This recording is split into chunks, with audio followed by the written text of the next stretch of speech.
At 2 in the morning, Daniel Carter stood barefoot in a hallway flooding with black water, holding nothing but his daughter's baby photo and a look on his face, like a man watching his whole life sink. He didn't knock on her door. He almost didn't. Because a man like Daniel Carter didn't ask for help, not from anyone. Especially not from her, the loud, laughing too much woman next door, who seemed to feel everything he had trained himself not to. But Olivia Bennett had already opened the door before he could decide. And that was the moment, though neither of them knew it yet, that everything changed. Drop a comment with your city. I want to see how far this story travels. And if it moves you, subscribe. You won't want to miss what comes next. Daniel Carter was the kind of man who ironed his shirts on Sunday nights.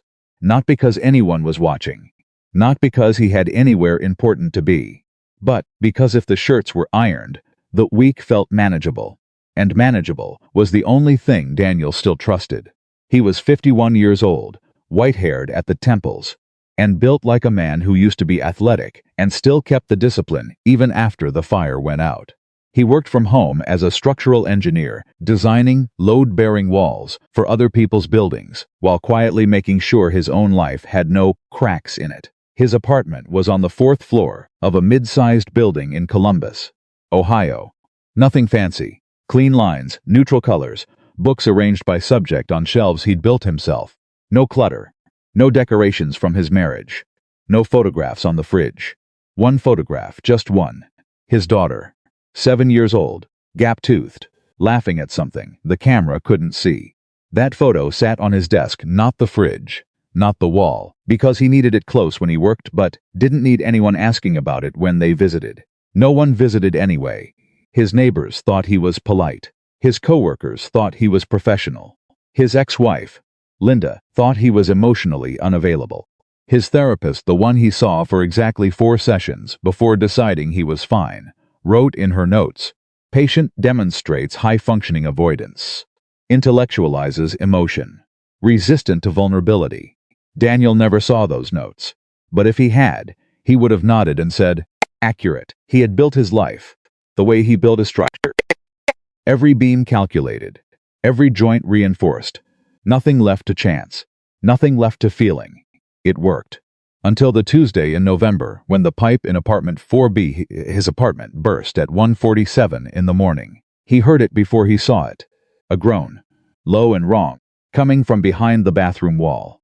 Like the building itself was in pain. Daniel was already awake. He rarely slept past 5 and almost never reached 2 a.m., fully unconscious, and he sat up in the dark, listening the way engineers listen, analyzing, locating.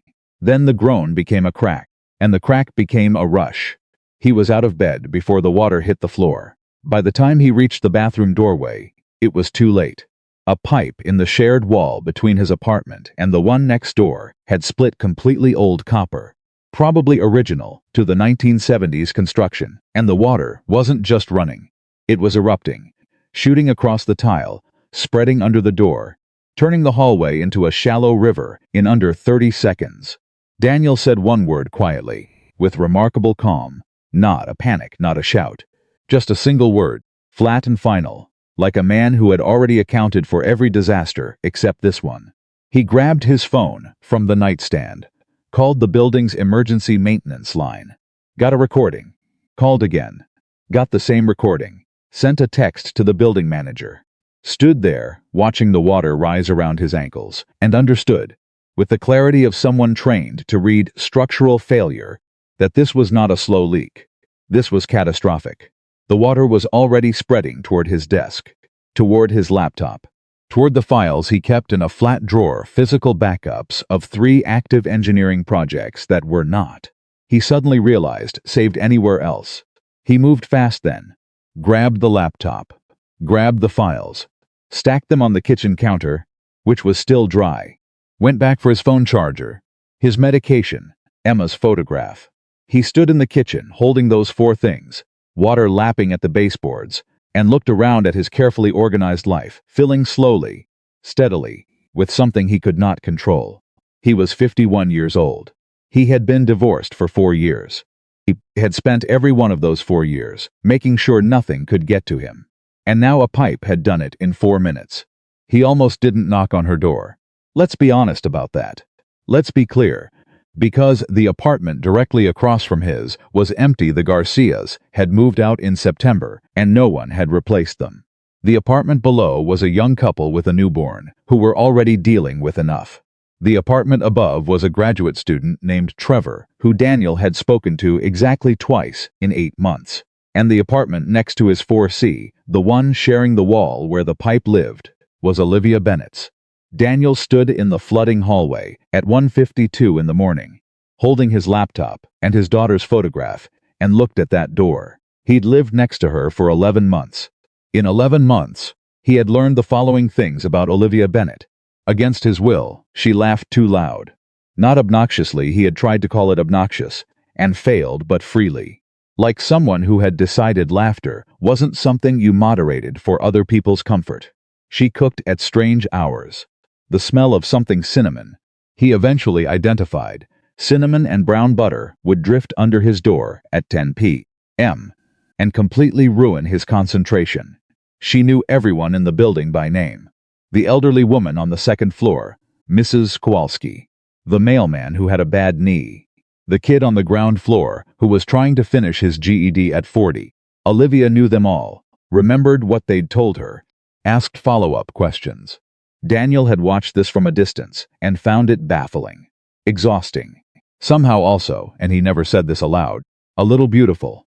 She was plus-size, generously, visibly, unapologetically so. She wore color not as a statement, just as preference. Blues and warm yellows, and one particular red cardigan she wore so often he'd started thinking of it as her armor. She had never made him feel like a neighbor. She had always made him feel like a person she was choosing to notice. And Daniel, who was very good at being unnoticed, found that deeply inconvenient.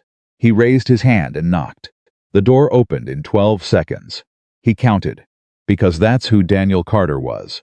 Olivia Bennett appeared in the doorway in pajamas, soft pants, a faded university t-shirt, dark curly hair loose around her face, and an expression that went through 3 things in rapid succession: confusion, recognition, and then something else entirely when she looked past him and saw the water seeping under his apartment door into the hallway. "Oh my God," she said. "Daniel. The pipe in the shared wall," he said. "It's a full rupture. I've called maintenance. I'm waiting for—" How much water is in there? Rising. Maybe 3 inches in the bathroom. 1.5 inches in the hallway. "It's— Are your things safe?" That stopped him. Because she wasn't asking about the apartment. She was looking at what he was holding. "Your files," she said. "Your work. Is it—" "I got the essentials." She looked at the photo in his hand. Emma's face. The gap-toothed smile. Olivia's eyes stayed there for 1 beat. And she didn't ask. She just stepped back and opened the door wider. "Come in," she said. "You're not standing in a flooded hallway at 2 in the morning. I'm waiting for the building manager to—" "Daniel." Her voice was calm. Completely infuriatingly calm. "Come in." He came in. Her apartment was the same layout as his, and nothing like his apartment. There were plants everywhere, trailing vines on shelves. A fat cactus on the windowsill. Herbs in terracotta pots along the kitchen counter. There were cookbooks, stacked in a way that suggested they were actually used, not displayed. There was a throw blanket on the couch, in the color of burnt orange, a half-finished mug of something on the coffee table, and a small lamp in the corner that cast the whole room in a warmth that was completely unlike overhead lighting. It looked like someone lived here. Not just occupied. Lived. Daniel stood in her living room, holding his laptop and his daughter's photograph, and felt, suddenly and without warning, the particular ache of someone who realizes their own house is not a home. He didn't say that, he said. "I appreciate this. I'll call the building manager again and—" "Sit down," Olivia said. She was already moving toward the kitchen. "Do you want tea or something stronger?" "I don't need—" "Daniel." She turned to look at him, and there was nothing confrontational in it. Just steadiness. "You just watched your apartment flood in the middle of the night. You're allowed to sit down." He sat down. He didn't know why. He just did. She made tea. He sat on the edge of her couch, straight back, posture controlled, phone in hand, already composing a formal email to the building manager. And she brought 2 mugs and set one in front of him, without asking if he wanted it. It was chamomile, he noticed that. Chamomile with honey. And he hadn't had chamomile since his mother used to make it when he was a kid, and he had trained himself out of drinking anything that felt sentimental. He drank it anyway. You saved the photograph first, Olivia said. She wasn't looking at him. She was looking at the mug in her own hands. Excuse me? When you knocked, you were holding your files. Your laptop, she nodded, toward the desk where he'd set them, and that. She glanced at Emma's photo. You saved that first. Daniel looked at the photograph. It was on my desk. Your laptop was probably on your desk too. He didn't answer that. Olivia didn't push. She just sipped her tea. After a long moment, he said, her name is Emma. I know, Olivia said. And then, quickly, you mentioned her once. Last winter, when you were getting your mail, you said she was visiting for Christmas. He hadn't remembered telling her that. He tried to remember telling her that. She's 7, he said. She looks like she laughs a lot. Daniel looked at the photograph, at Emma's face, mid-law eyes scrunched. She does, he said. She gets that from her mother. He hadn't meant to say that last part. Olivia nodded slowly and said nothing, which was the exact right response. The building manager arrived at 3:20 a.m. His name was Phil, and Phil looked like a man who had been deeply unhappy to receive a 2 a.m. text and was making no effort to conceal it. He stood in Daniel's doorway, looked at the damage, significant, water-stained, with warped flooring already beginning to bubble, and said the words Daniel had been bracing for since the pipe cracked. You're looking at 2-3 weeks of repairs minimum, probably more. I'll have to bring in a restoration crew and... I understand, Daniel said. Your renter's insurance should cover a hotel if... I understand, Daniel said again. Phil left at 3:45. Daniel stood in his apartment, the water pumped out now. Fans already running, the air smelling of mildew and copper, and the particular emptiness of a place that has been damaged, and looked at what remained. His books were salvageable. His clothes were mostly fine, the closet had stayed dry. His furniture was largely a loss. His floors were certainly a loss. The walls would need to be opened to check the inside of the shared pipe system. 2 to 3 weeks minimum. He pulled out his phone. Thought about hotels, calculated the cost against the insurance-deductible timeline, thought about Emma's next visit 2 weekends from now and what he would tell her, thought about Trevor upstairs and whether it was reasonable to ask a graduate student if... You're not going to a hotel, he turned. Olivia was standing in his doorway. She had put on socks and the red cardigan over her pajamas, and she was looking at him with an expression he couldn't quite categorize. Not pity. Not performance, something more careful than that. Olivia, my couch folds out, she said. It's not uncomfortable. I've slept on it myself. She held up a hand before he could speak. I know what you're going to say. You're going to say it's fine. You'll figure something out. You don't want to impose. I don't want to impose. I know. She crossed her arms. But it's almost 4 a.m, and your apartment looks like a disaster zone. And you're standing here calculating your options like it's a spreadsheet. She paused. It's not a spreadsheet, Daniel. It's just a hard night. And you need somewhere to sleep. He stared at her. You barely know me, he said. I know you iron your shirts on Sundays, she said. I know you drink your coffee black. I know you always hold the elevator when you hear someone in the stairwell, even when you're in a hurry. And I know you just saved your daughter's photograph before your laptop when your apartment was flooding. She looked at him steadily. I know enough, she said. He said yes. He didn't know why. He was the kind of man who said no by instinct, who declined before the offer finished, who treated assistance as debt and debt as danger. But something in the way she said, I know enough, not as a claim, not as a manipulation, just as a fact, something in that got past the calculation.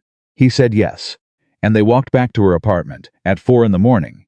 Daniel Carter, carrying his laptop and his daughter's photograph, Olivia Bennett holding the door open, the hallway still damp beneath their feet. She pulled out the sofa bed in silence, found sheets in the closet, real sheets. The good kind, soft from washing, made it up efficiently, without ceremony, without the particular performance of generosity that makes the recipient feel like a burden. When she finished, she turned to him and said simply, There's only one bathroom, so we'll have to coordinate mornings. I wake up at 6. You can have it first if you want. I wake up at 5, he said. Perfect. Then we won't even have to negotiate. She moved toward her bedroom door. Olivia, she stopped. Thank you, he said. And he meant it the way he meant very few things, completely, without remainder. She looked at him over her shoulder, and something in her face shifted. Something complicated and private. Like a woman remembering, and then deciding not to. Sharing a space means nothing, she said quietly. People help each other. That's all this is. She went into her bedroom and closed the door softly. Daniel Carter stood in her living room in the dark. In the warmth of her apartment, surrounded by her plants and her cookbooks and the faint smell of cinnamon that he had spent 11 months pretending not to notice. He set Emma's photograph on the coffee table. He sat down on the edge of the sofa bed. And for the first time in 4 years in a space that was not his, surrounded by nothing he had built or controlled or organized, Daniel Carter felt something he hadn't felt in longer than he could accurately remember. Not peace, not comfort. Just present. Just here. Just now. Just a man in a stranger's apartment at 4 in the morning, with his daughter's photograph and a mug that still smelled like chamomile, and the quiet, terrifying sense that something in his life had just shifted. He didn't know what it was yet. He didn't know if he wanted to. He lay down, pulled the sheet up, and stared at the ceiling of Olivia Bennett's apartment. And the building settled around him, and the fans in his damaged apartment hummed faintly through the wall. And somewhere, behind a closed door, a woman who laughed too loud and felt too freely moved around in the dark. He closed his eyes. For the first time in months, he fell asleep before 5. The first morning arrived the way uncomfortable truths always do, too early, too quiet, and without warning. Daniel was already awake at 4:53 when the smell reached him. Not cinnamon this time. Coffee dark roast, strong, the kind that pulls you back into the world before you've decided you want to return to it. He lay on the sofa bed in Olivia's living room, staring at the ceiling, listening to the sounds of someone else's apartment. The refrigerator hum. A bird outside the window.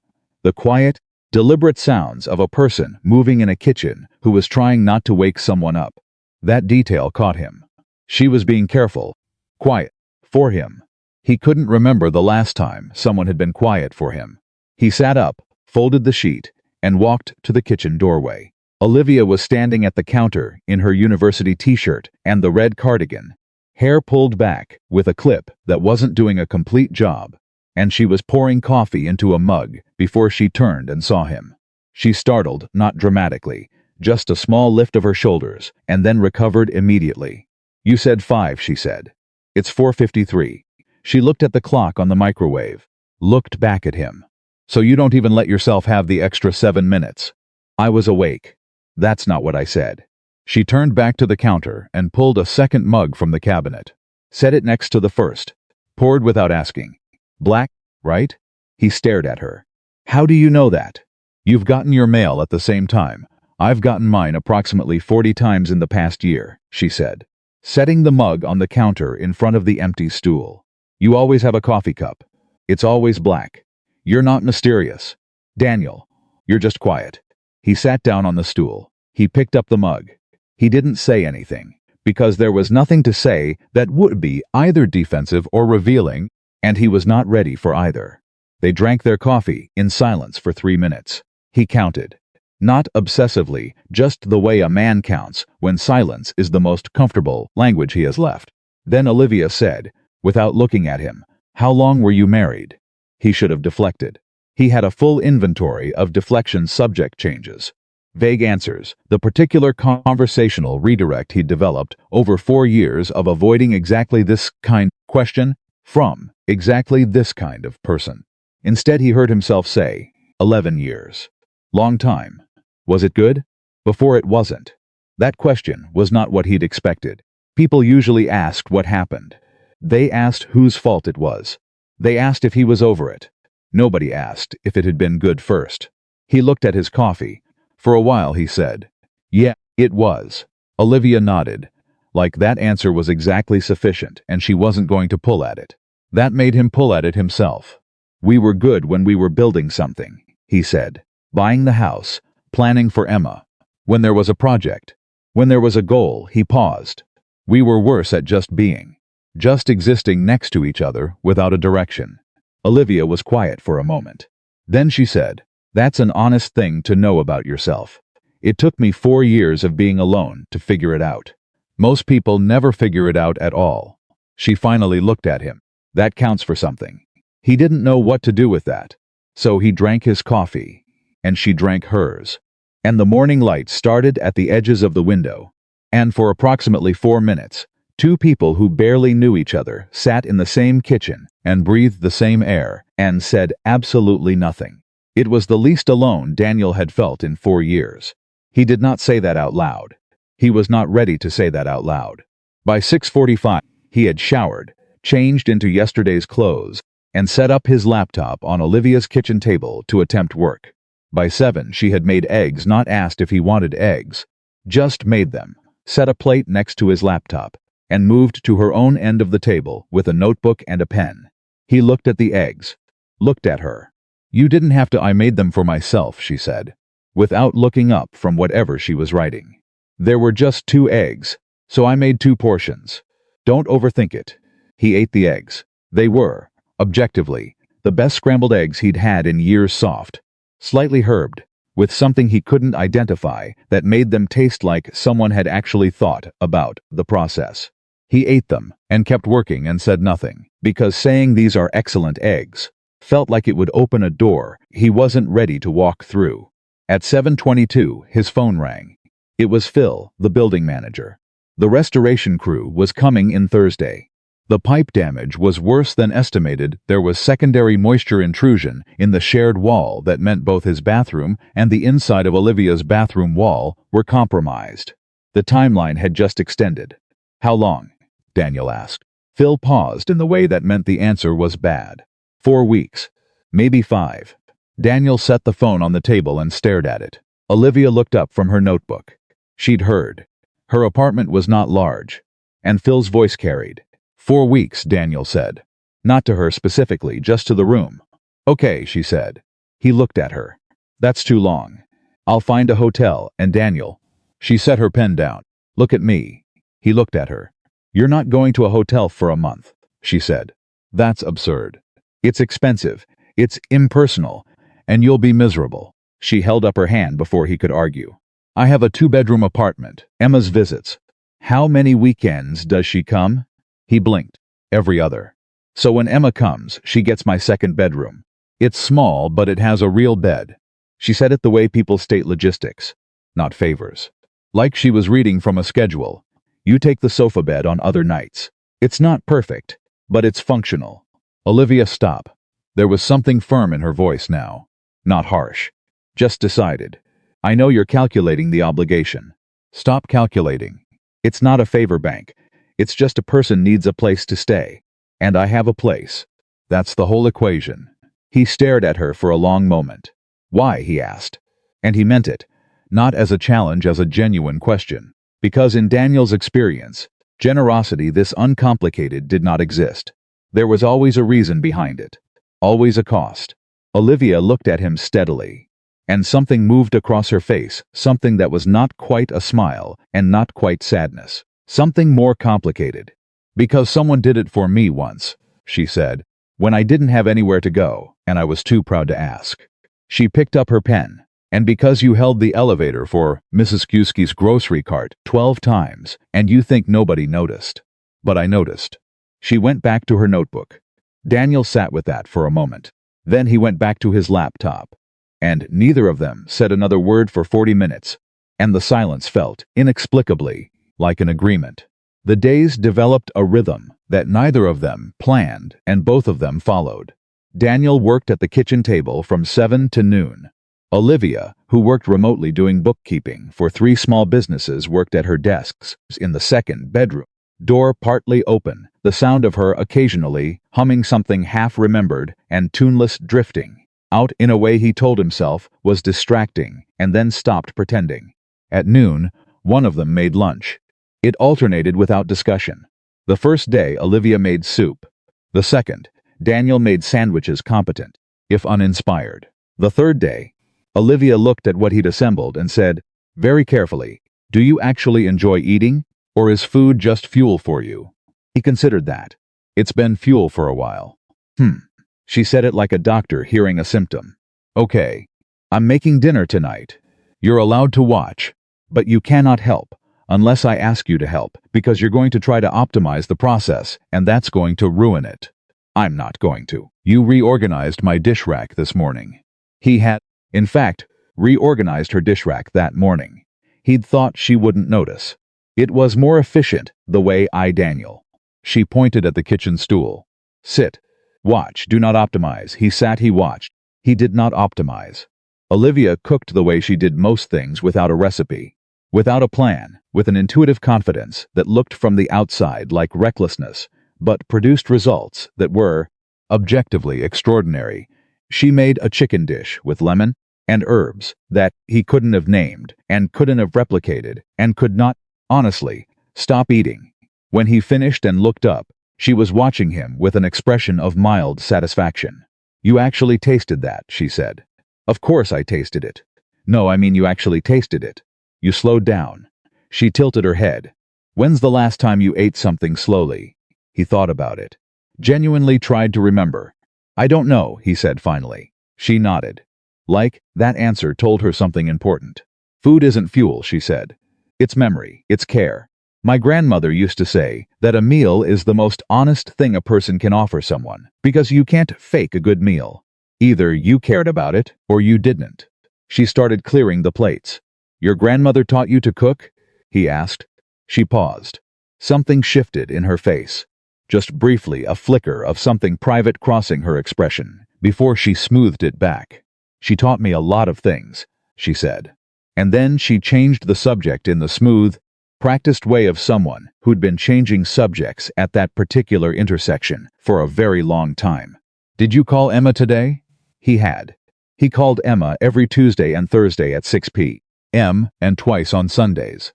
It was one of the few things in his schedule that was completely non-negotiable, not because it was a rule, but because Emma's voice at the end of the day was the only thing that reliably made him feel like the world was still correctly oriented. She knows I'm staying next door, he said. She wants to video call so she can see the apartment. Of course she does. Olivia smiled, real and uncomplicated. Tell her she can. And tell her I'll make something good for dessert when she visits. He looked at her. You don't have to do that. I know I don't have to. She took the plates to the sink. I want to. There's a difference. He sat with that distinction for a moment, turning it over. Because in Daniel's experience in the marriage that had slowly gone in the years of solo parenthood and professional discipline and careful self-containment, he had lost the ability to distinguish between the things people did out of obligation and the things they did out of want. He had started treating everything as obligation, including himself. It was the following Thursday when the first real crack appeared. Not in the wall. In Daniel. He'd been on a video call with a project client, a 40-minute call about load specifications for a new building in Cincinnati, and the client, a developer named Marsh, who Daniel had worked with 3 times and found reliably difficult, had said something that cut sideways. You design good structures. Carter. Clean work. But sometimes I feel like I'm dealing with a machine, you know? Like there's no I don't know, no person on the other end. The call ended.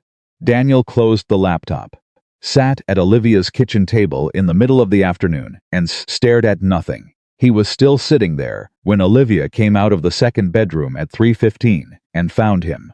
Hey. She stopped when she saw his face. What happened? Nothing. A client said something.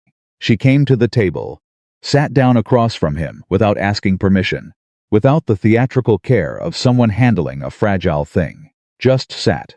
What did he say? That dealing with me feels like dealing with a machine. She didn't immediately respond. Didn't offer the automatic reassurances. That's ridiculous. He's wrong. You're not like that. She just sat with it for a moment. The way you sit with something to see if it's true. That measured silence made him feel simultaneously seen and exposed. Is he wrong? She finally asked. Daniel looked at her. You're not going to tell me he's wrong? I don't know if he is, she said simply. Are you? He wanted to be defensive. He had the words ready. That's an unfair question. That's not the context. Professionalism is not the same thing as. But instead he heard himself say, Quietly. Maybe not entirely. Olivia folded her hands on the table. When did that happen? The machine part. I don't know. Gradually. He looked at the table. After the divorce, I thought if I just focused, if I did the work right, kept Emma's schedule right, kept everything structured, then nothing else could fall apart. And nothing else fell apart. He paused. But nothing grew back either. The silence that followed that sentence was the heaviest one they'd shared. Not uncomfortable, but real. The way real silences are.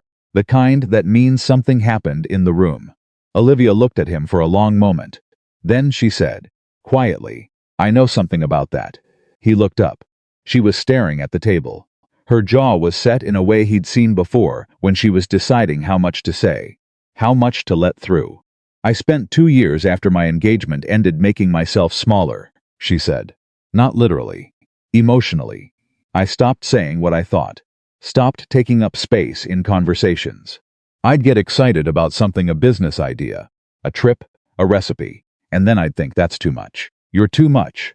And she opened her hand, let it fall flat. Let it go. Why? She finally looked at him. Because Marcus spent 3 years telling me I was. Too much. Too emotional, too loud, too present. And eventually you believe it. You start doing the editing yourself. She exhaled. At least your machine is functional. Mine just went quiet. Daniel looked at her and felt something that wasn't pity. He didn't think she wanted pity, and he didn't think she'd accept it. It was something more like recognition. The specific recognition of seeing your own wound in a different shape on a different person. How did you stop? He asked. She laughed. Not a full laugh, a small, complicated one. I'm still stopping, she said. Some days I do great. Some days I catch myself apologizing for talking too much to someone who didn't ask me to be quiet. She shrugged. And under the shrug was a weight he was only beginning to see. It's a process. He nodded slowly. The machine thing, she said. Your client is wrong about one thing. What's that? Machines don't save photographs. She glanced toward where Emma's picture sat on her coffee table. They don't fall asleep mid-calculation because they finally felt safe enough to stop running. He went very still. I watched you sleep the first morning, she said quickly, and then made a face. That sounded alarming. I was walking past and you were out completely, and you looked, I don't know, like you'd been tired for a long time. She met his eyes. Machines don't get tired, Daniel. He didn't say anything. He didn't have the words. She stood up, moved back toward the kitchen, and the moment pivoted the way moments in small apartments pivot, quickly, gracefully, because there's nowhere to sustain a big feeling for very long. I'm making pasta tonight, she said. You're helping. Specifically, you're going to be in charge of the timer, because that I will accept your optimization. He almost smiled. Just the timer. Just the timer. Don't touch anything else. He managed pasta timer duty with what he felt was considerable restraint. He only reorganized her spice rack twice, and only the second time when she had her back turned. She noticed anyway. Daniel, it's alphabetical now. It was organized by frequency of use. That's inefficient. It's my kitchen. He put the paprika back. The laughter that followed hers, then reluctantly his filled the apartment in a way that caught him off guard. Not just the sound of it. The ease. The fact that he was laughing in someone else's kitchen about something completely stupid, and it felt like the most natural thing he'd done in years. That feeling scared him. He didn't show it, but it scared him. Emma came on a Friday. Linda dropped her at the building entrance at 5 p.m. They had arranged it by text, coordinating logistics the way they always did, functional and civil and nothing more. Linda had not come upstairs, which was standard. Emma had come upstairs alone in the elevator, the way she had done for a year and a half, because she was 7 and competent and proud of it. She arrived at Olivia's door with her weekend backpack, her purple rain boots despite the clear sky, and an expression of absolute determination to evaluate everything immediately. Daniel opened the door. Emma walked in, looked around, looked at Daniel, looked around again. This is better than your apartment, she announced. That's thank you, Em. There are plants. She walked toward the nearest shelf, toward a trailing vine, and examined it with the focused attention of a scientist. Dad, you don't have plants. I'm aware. Why don't you have plants? Because plants require. He stopped. Reorganized.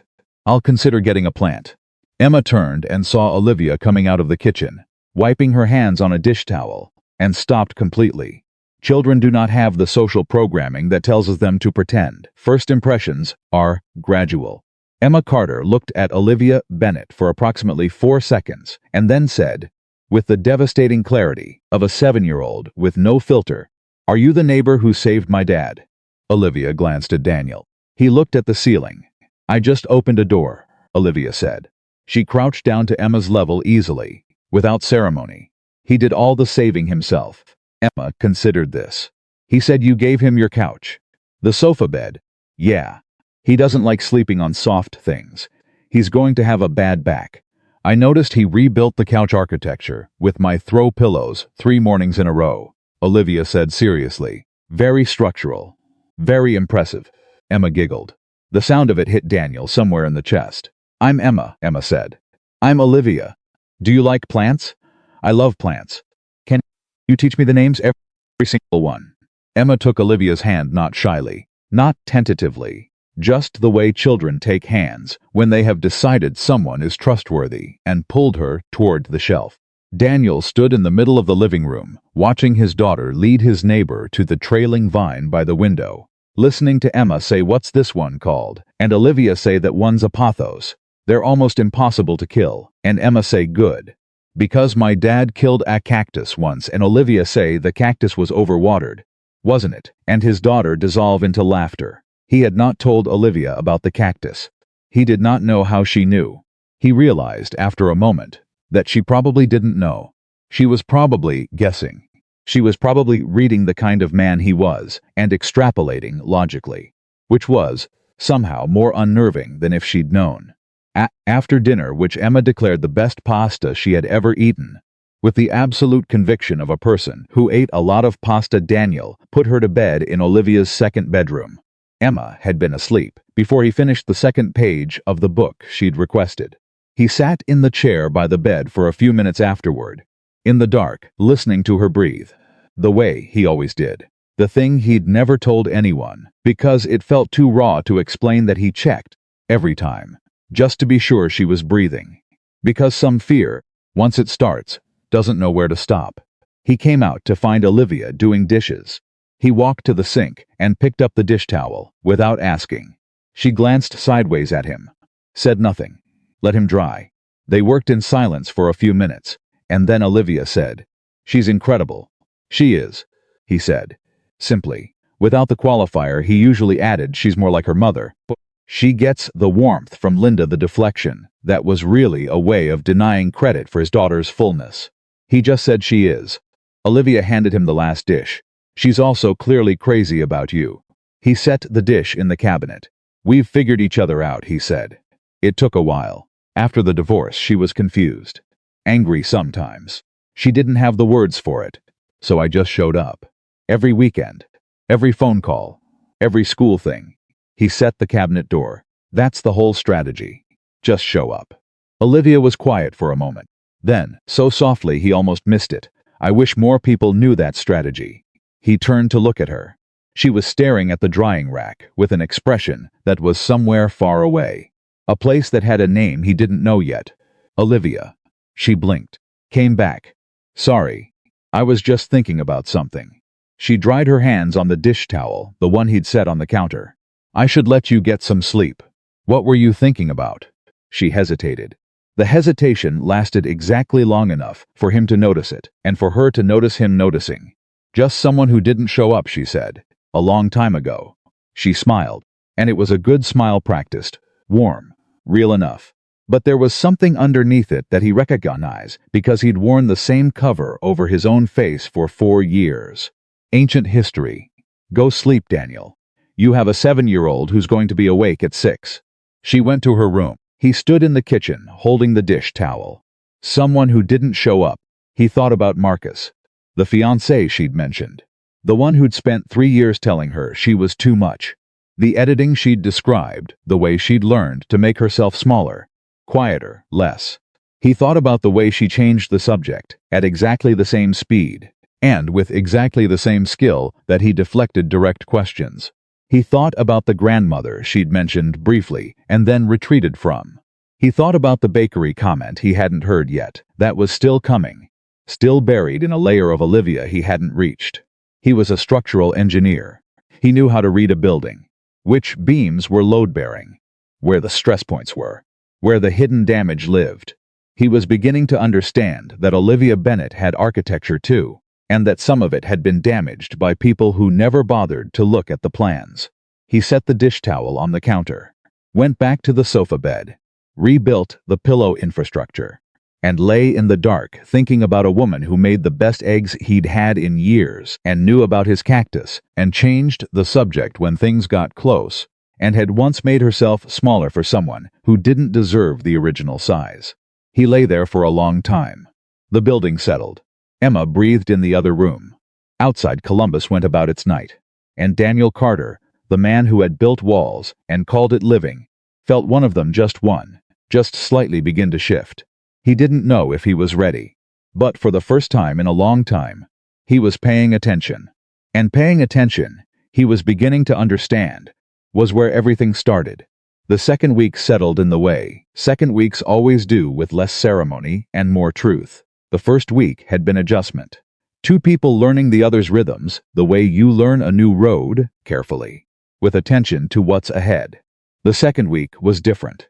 The second week was when the performance fades and the actual person shows up, whether you invited them or not.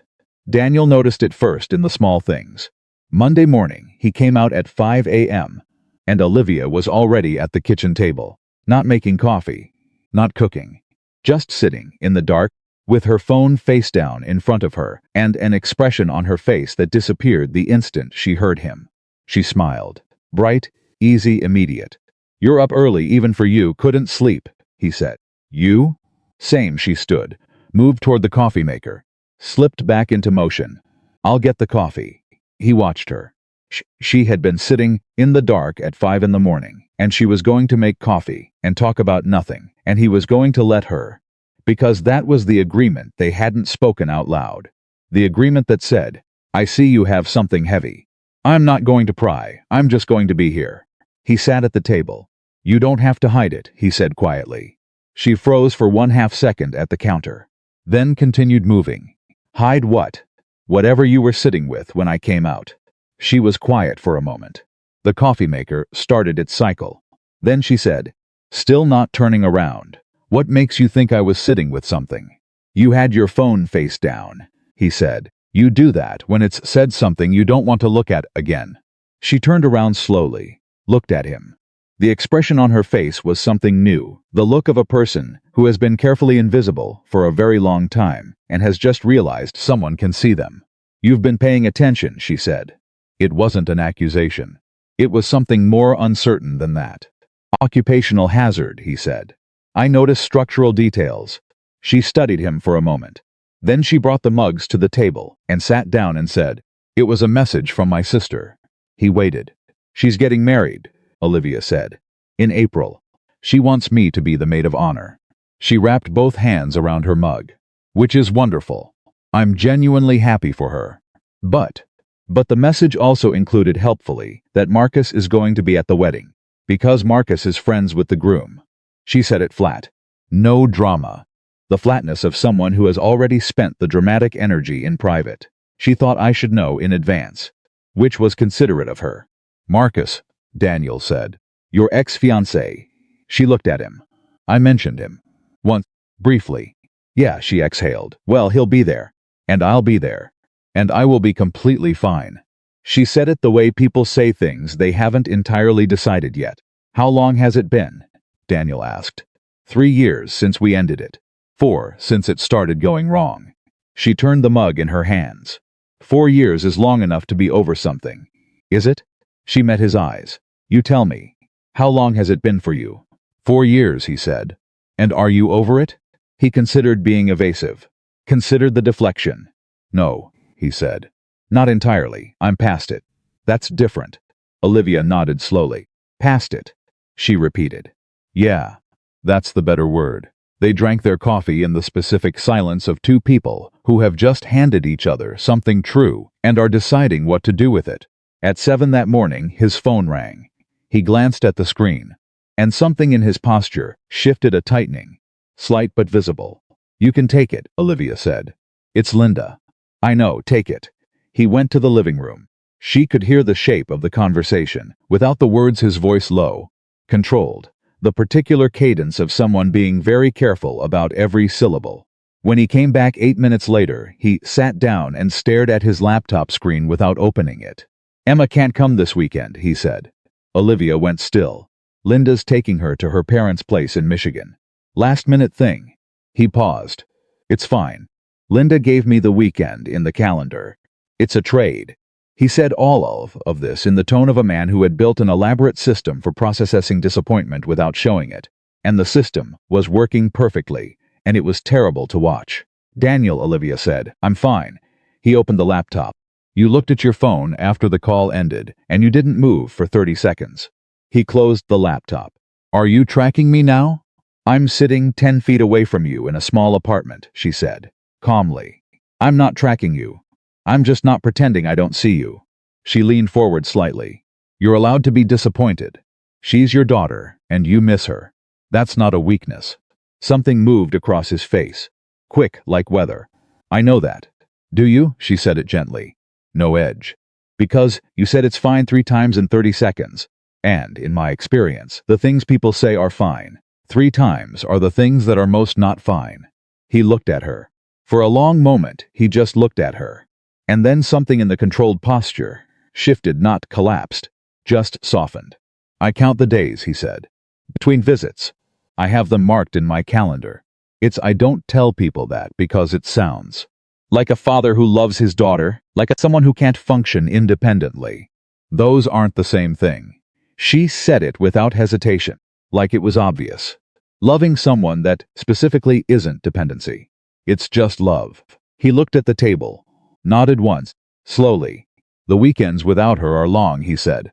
"That's all." "I know," she said. "We'll make it a good weekend anyway." He looked up. "You have work. I have flexible work and a free Saturday." She wrapped her hands around her mug. "We'll figure out something." He didn't argue. He just nodded. And the tightness in his shoulders released, not entirely, but enough. Enough to breathe around. Wednesday brought the first real collision.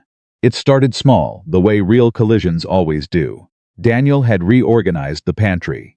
Not dramatically, he'd simply grouped things by category rather than the approximate clustering system Olivia operated. When she went to find her cardamom at 9 in the morning for her Tuesday baking project, and it wasn't where she knew it lived, she stood in the kitchen for a full 20 seconds before finding it alphabetized between the bay leaf and cinnamon. She turned around. He was at the table, working. "Daniel. The pantry was inconsistent," he said, without looking up. "Now it's organized." "It was organized," she said, "by my system, by proximity to the last time you used something, which changes constantly and is not a system." She set the cardamom on the counter. He could hear it, not slammed, but deliberate. He looked up. Her expression was controlled in a way that told him she was choosing it. "I need you to understand something," she said. "This is my space. I welcomed you into it. And I genuinely want you to be comfortable here. But when you reorganize my things without asking, it stops feeling like my space." He set his pen down, sat back. The response that formed first was defensive, something about efficiency, about the objective benefit of alphabetization. He watched that response, recognized it, and let it go. "You're right," he said. She blinked. She'd been ready to argue. "I do it automatically," he said. "I see something that's not optimized, and my instinct is to fix it before I think about whether it's mine to fix." He paused. "I'll put it back the way it was." She stared at him for a moment. "You'll put the cardamom back. And the cumin." "I moved the cumin." "Daniel." There was something in her voice now. Something between exasperation and an unwilling kind of warmth. "I don't want you to put the cardamom back like a punishment. I just want you to ask first, all right?" He held her gaze. "Can I reorganize your pantry?" "No, okay." He picked up his pen. "The cardamom is between the bay leaf and cinnamon. Alphabetically logical." She made a sound that was trying very hard not to be a laugh and failed. "You're impossible. The pantry is better," he said. And then he looked up at her and said, more quietly, I'm sorry I didn't ask. Genuinely. Something in her face went soft. Yes, she said. Okay. She went back to her baking. He went back to his work. And 15 minutes later, when she was at the stove and reached automatically for the cardamom in its new location, and found it without hesitation, she paused and said nothing. But he saw it. He said nothing either. But he almost smiled. Almost. The Friday of the weekend without Emma. At 11 in the morning, Olivia appeared in the kitchen, with her coat already on, and a look of someone who had made a plan. Get your jacket, she said. He looked up. I have a project call at 1. You have until 1. Get your jacket. He got his jacket. She took him to a farmer's market 4 blocks away. Not a grand gesture, it was just a market. Stalls and people, and the smell of autumn produce and fresh bread, and she moved through it with the comfort of someone who came here regularly, who knew which vendors had the best apples, and which honey was local, and which bread was worth the price. He followed her, because there was nothing else to do, and discovered that Olivia Bennett at a farmer's market was a different person from Olivia Bennett in an apartment. Or rather, she was more of herself. The volume that she kept slightly managed in enclosed spaces came fully online. She laughed with the vendor who sold her honey. She asked the bread woman about her daughter's college applications. She bought a bag of apples from a man named Gerald and listened to 5 minutes of Gerald's thoughts on the upcoming winter, with the patience of someone who genuinely cared about Gerald's agricultural predictions. Daniel walked beside her and said very little and noticed everything. He noticed the way people responded to her, not just politely, with real warmth. The honey vendor called her by name. Gerald said, "There she is," when he saw her coming. The bread woman touched her arm when she asked about the daughter. He noticed the way she carried it, all that warmth that people directed at her, not greedily, not needily, but like someone who was always a little surprised to receive it.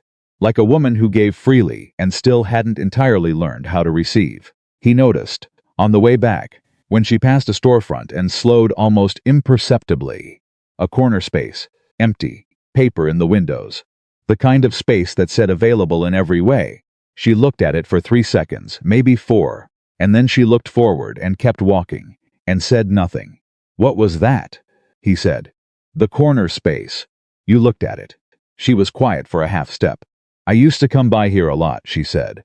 Before it was empty. It was a florist, nice little place. And now? And now it's empty. She shifted the market bag on her arm. It's a good corner. Good foot traffic. A lot of natural light. Probably given the windows. For a shop, he said. Not a question. She glanced at him sidelong. I wasn't Olivia. She stopped walking. He stopped beside her. She looked at him. The morning light was behind her, and he could see, very clearly, the expression she was wearing. The one that wasn't quite deflection, but was trying to be. The look of someone who has a thing they want to say, and has trained themselves so thoroughly not to say it, that even wanting it has become uncomfortable.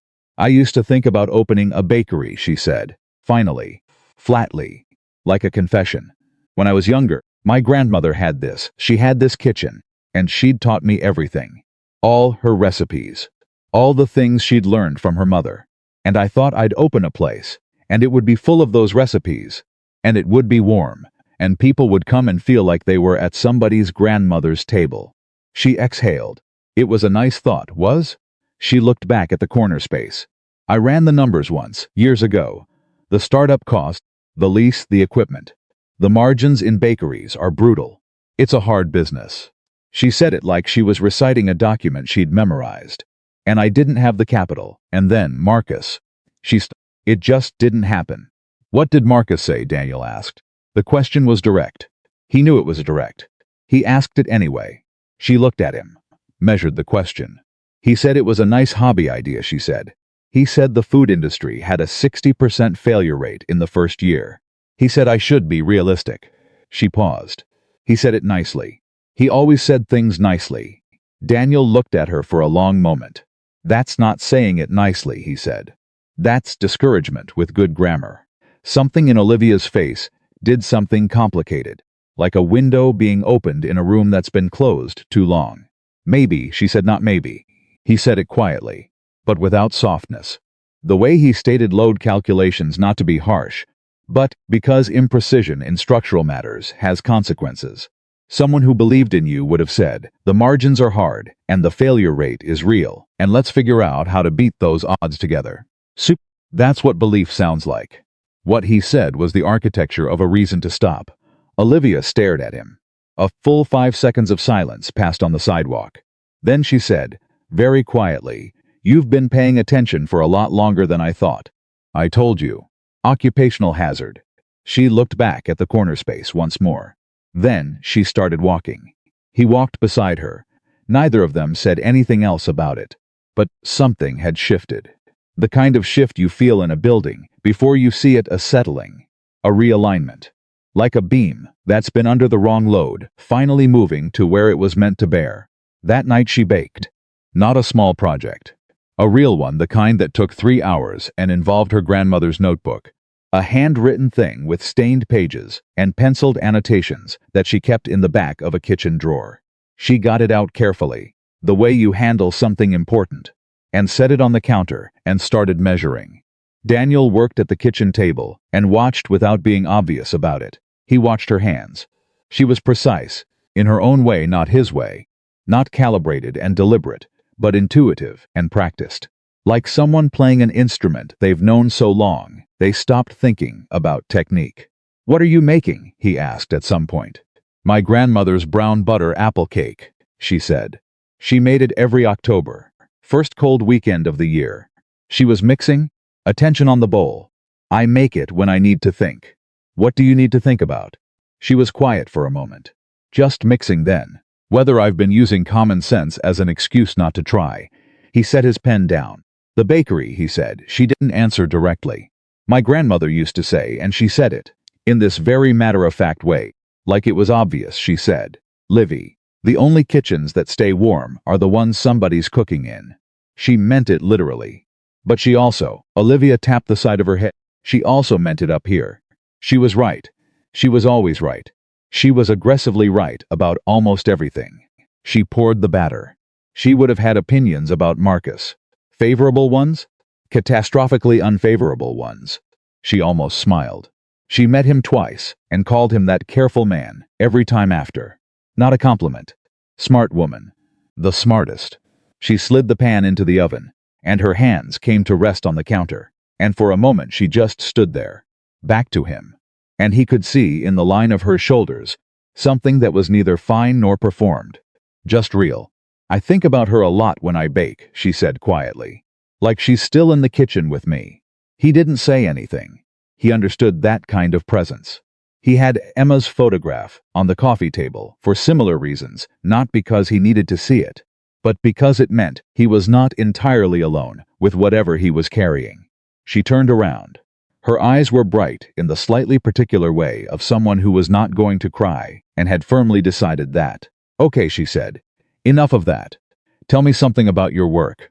Something that would bore most people. He looked at her. Why? Because I like hearing you talk about things you actually care about, she said. And structural engineering is apparently one of them. The way your voice changes. He frowned slightly. My voice changes? When you're bored, you're very flat. Efficient. Like a report. She sat across from him at the table. When you're talking about something that interests you, there's a rhythm. You get faster.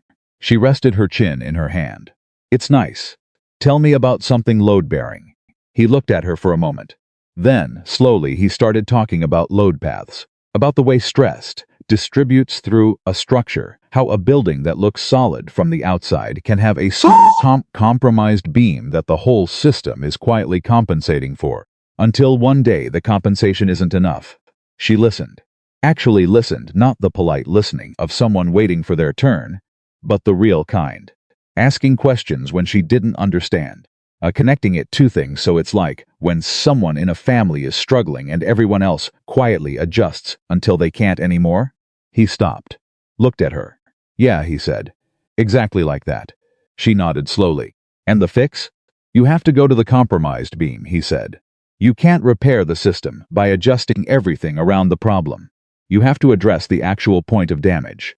She held his gaze. That's good advice for more than buildings. It is, he said. Silence. The oven hummed. The building settled.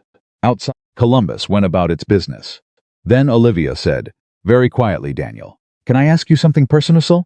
You can ask. Why did the marriage actually end? Not the logistics. The real reason. He looked at the table. He had a version of this answer, the one he gave when it was required. The one that was accurate, without being revealing. Linda and I grew in different directions. We wanted different things. We're better as co-parents. He started to say it. And then he said something else instead. Because she told me, one night, that she'd stopped feeling like I actually saw her, he said. And I got defensive. I listed everything I'd done: the house, the stability, the planning, all the structures I'd built. He paused. And she said, very quietly, Daniel, I don't need a structure. I need a person. And I didn't know how to be one anymore. He was quiet for a moment. Maybe I never did. Olivia didn't say anything. She just sat with it.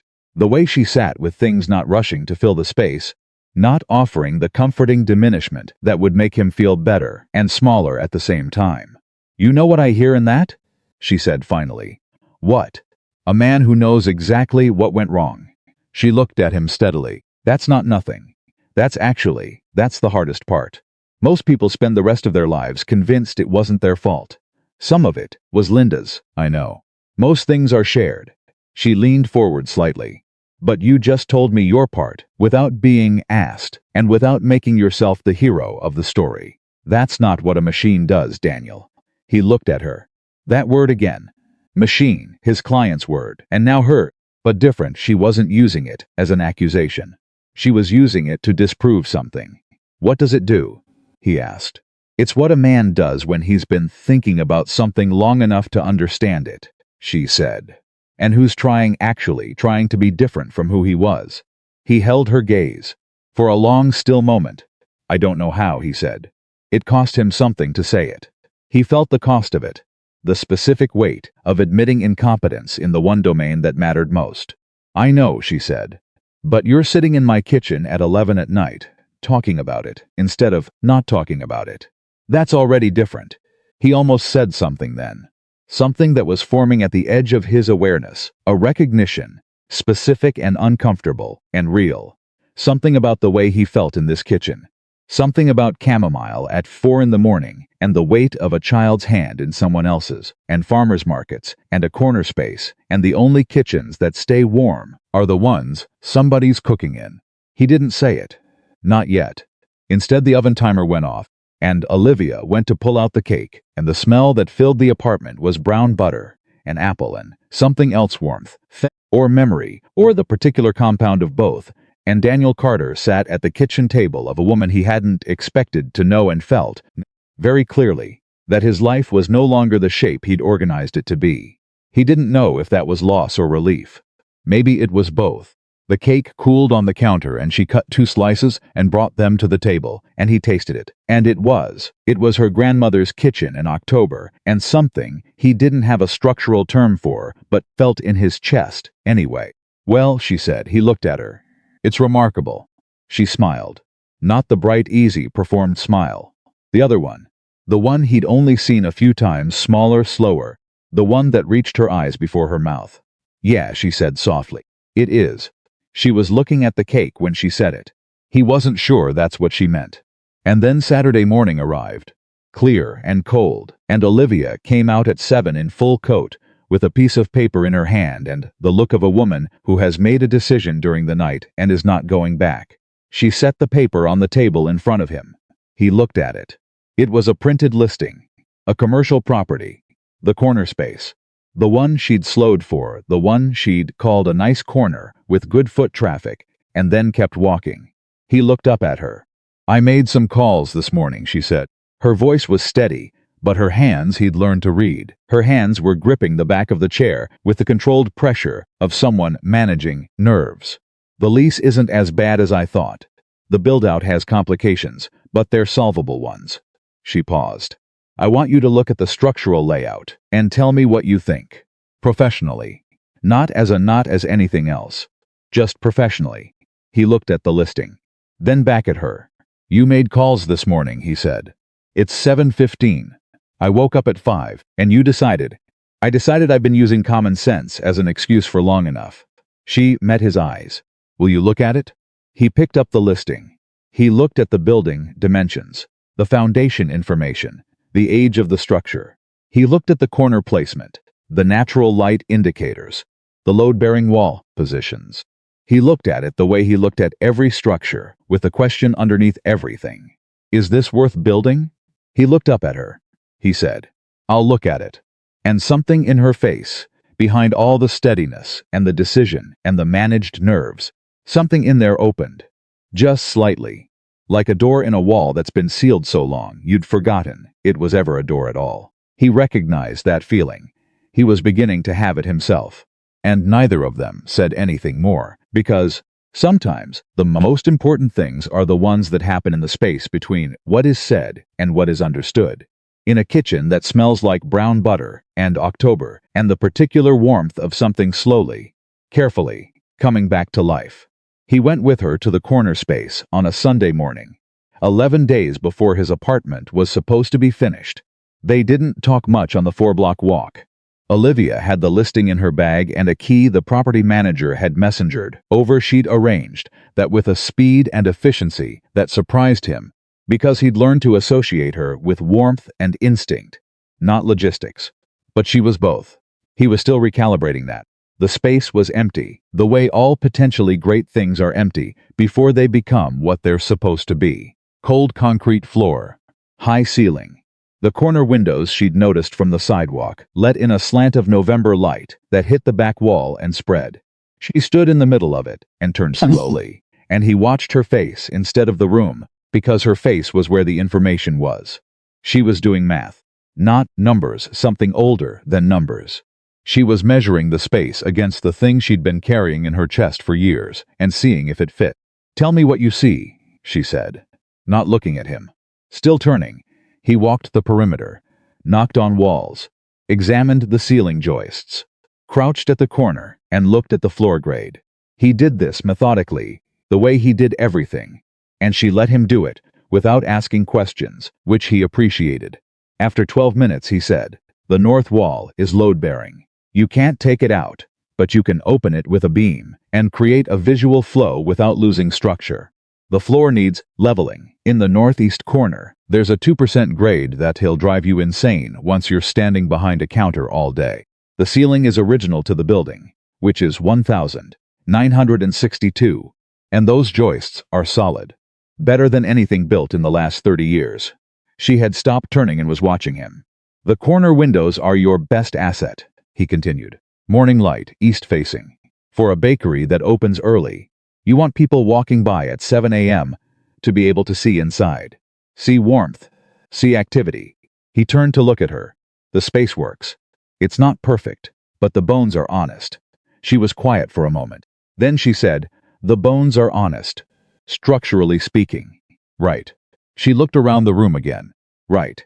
She took one slow breath. Daniel, I need to tell you something. And I need you to hear it as information, not as I don't know. An invitation to fix something. He turned to face her fully. Okay.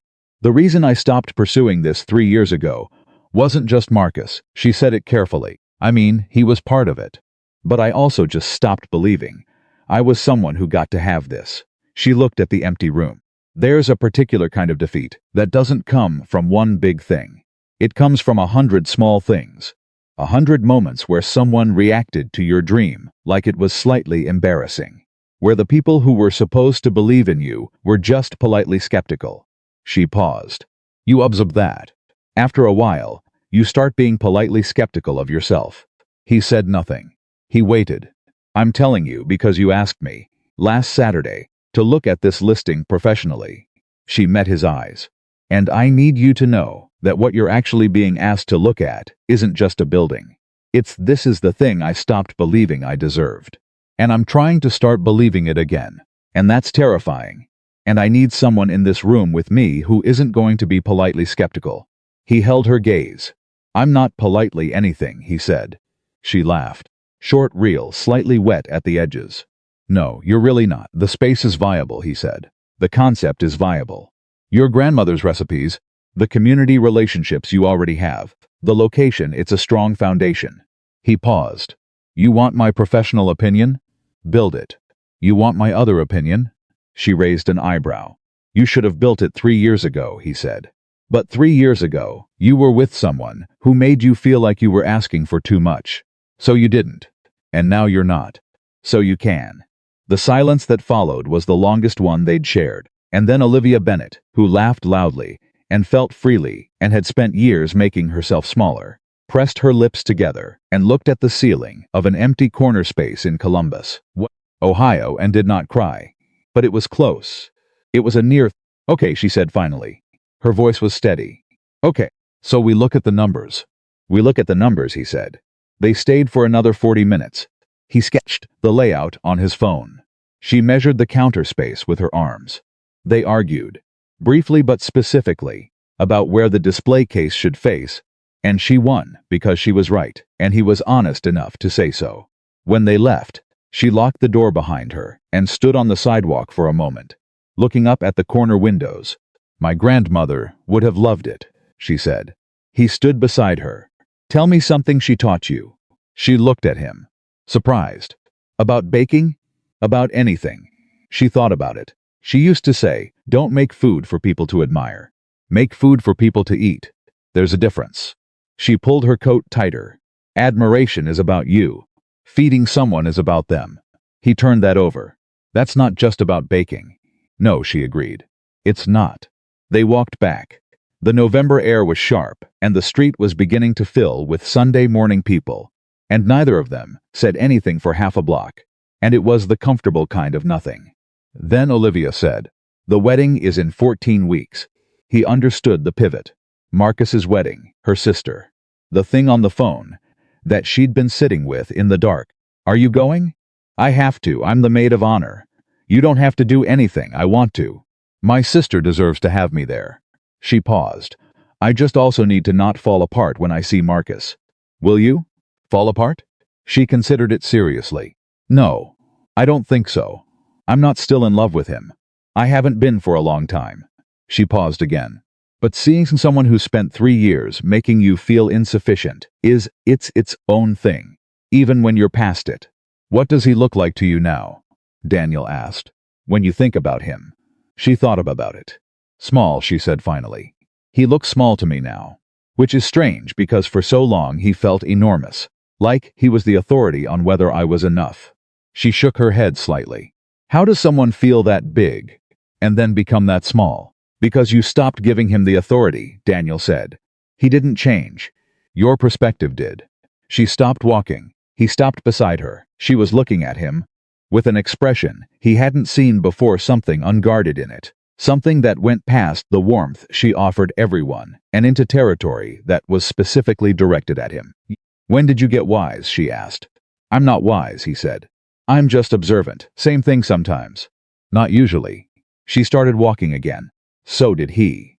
And the rest of the block passed in that comfortable quiet, and he didn't examine the feeling in his chest because some structures are better understood from a distance. Monday morning hit him like a return to reality. His phone rang at 8:15. The project in Cincinnati had a problem, a significant one. A discrepancy in the foundation specifications that he had flagged 6 weeks ago and been overruled on by Marsh, the developer. And that was now manifesting exactly as he'd predicted. Marsh called with the energy of a man looking for someone to blame, and finding it inconvenient that the blame pointed at himself. Daniel listened for 4 minutes without speaking. Then he said, I sent you the variance report on October 3rd. I recommended the adjusted specification. You declined. Pause. I'll send you the corrected calculations today. The fix is straightforward. It'll add 3 weeks and approximately $40,000 to the schedule. Another pause. I understand you're frustrated, Marsh, but I'm going to need you to be frustrated at the correct target. He ended the call. Olivia was at her desk, door half open. She came to the doorway. That sounded bad. It's fine. He was already pulling up the project files. She recognized the word. He saw her recognize it. Daniel. He stopped, exhaled. It's a correctable problem that someone ignored my warning about, he said. The correction will be painful and expletive, and I'll spend the next 2 weeks managing a developer who doesn't want to be responsible. He looked at her. It's genuinely fine. I've done this before. But it's going to be a bad week. She nodded. Okay. I'll make real dinners this week. Non-negotiable. He almost argued. Caught it. Thank you. And don't let him make you feel like it's your fault. He won't. I know he won't. I'm saying it anyway. She met his eyes. Because you were right. And being right matters even when it doesn't feel like it does. He held her gaze for a moment. Then he turned back to his laptop.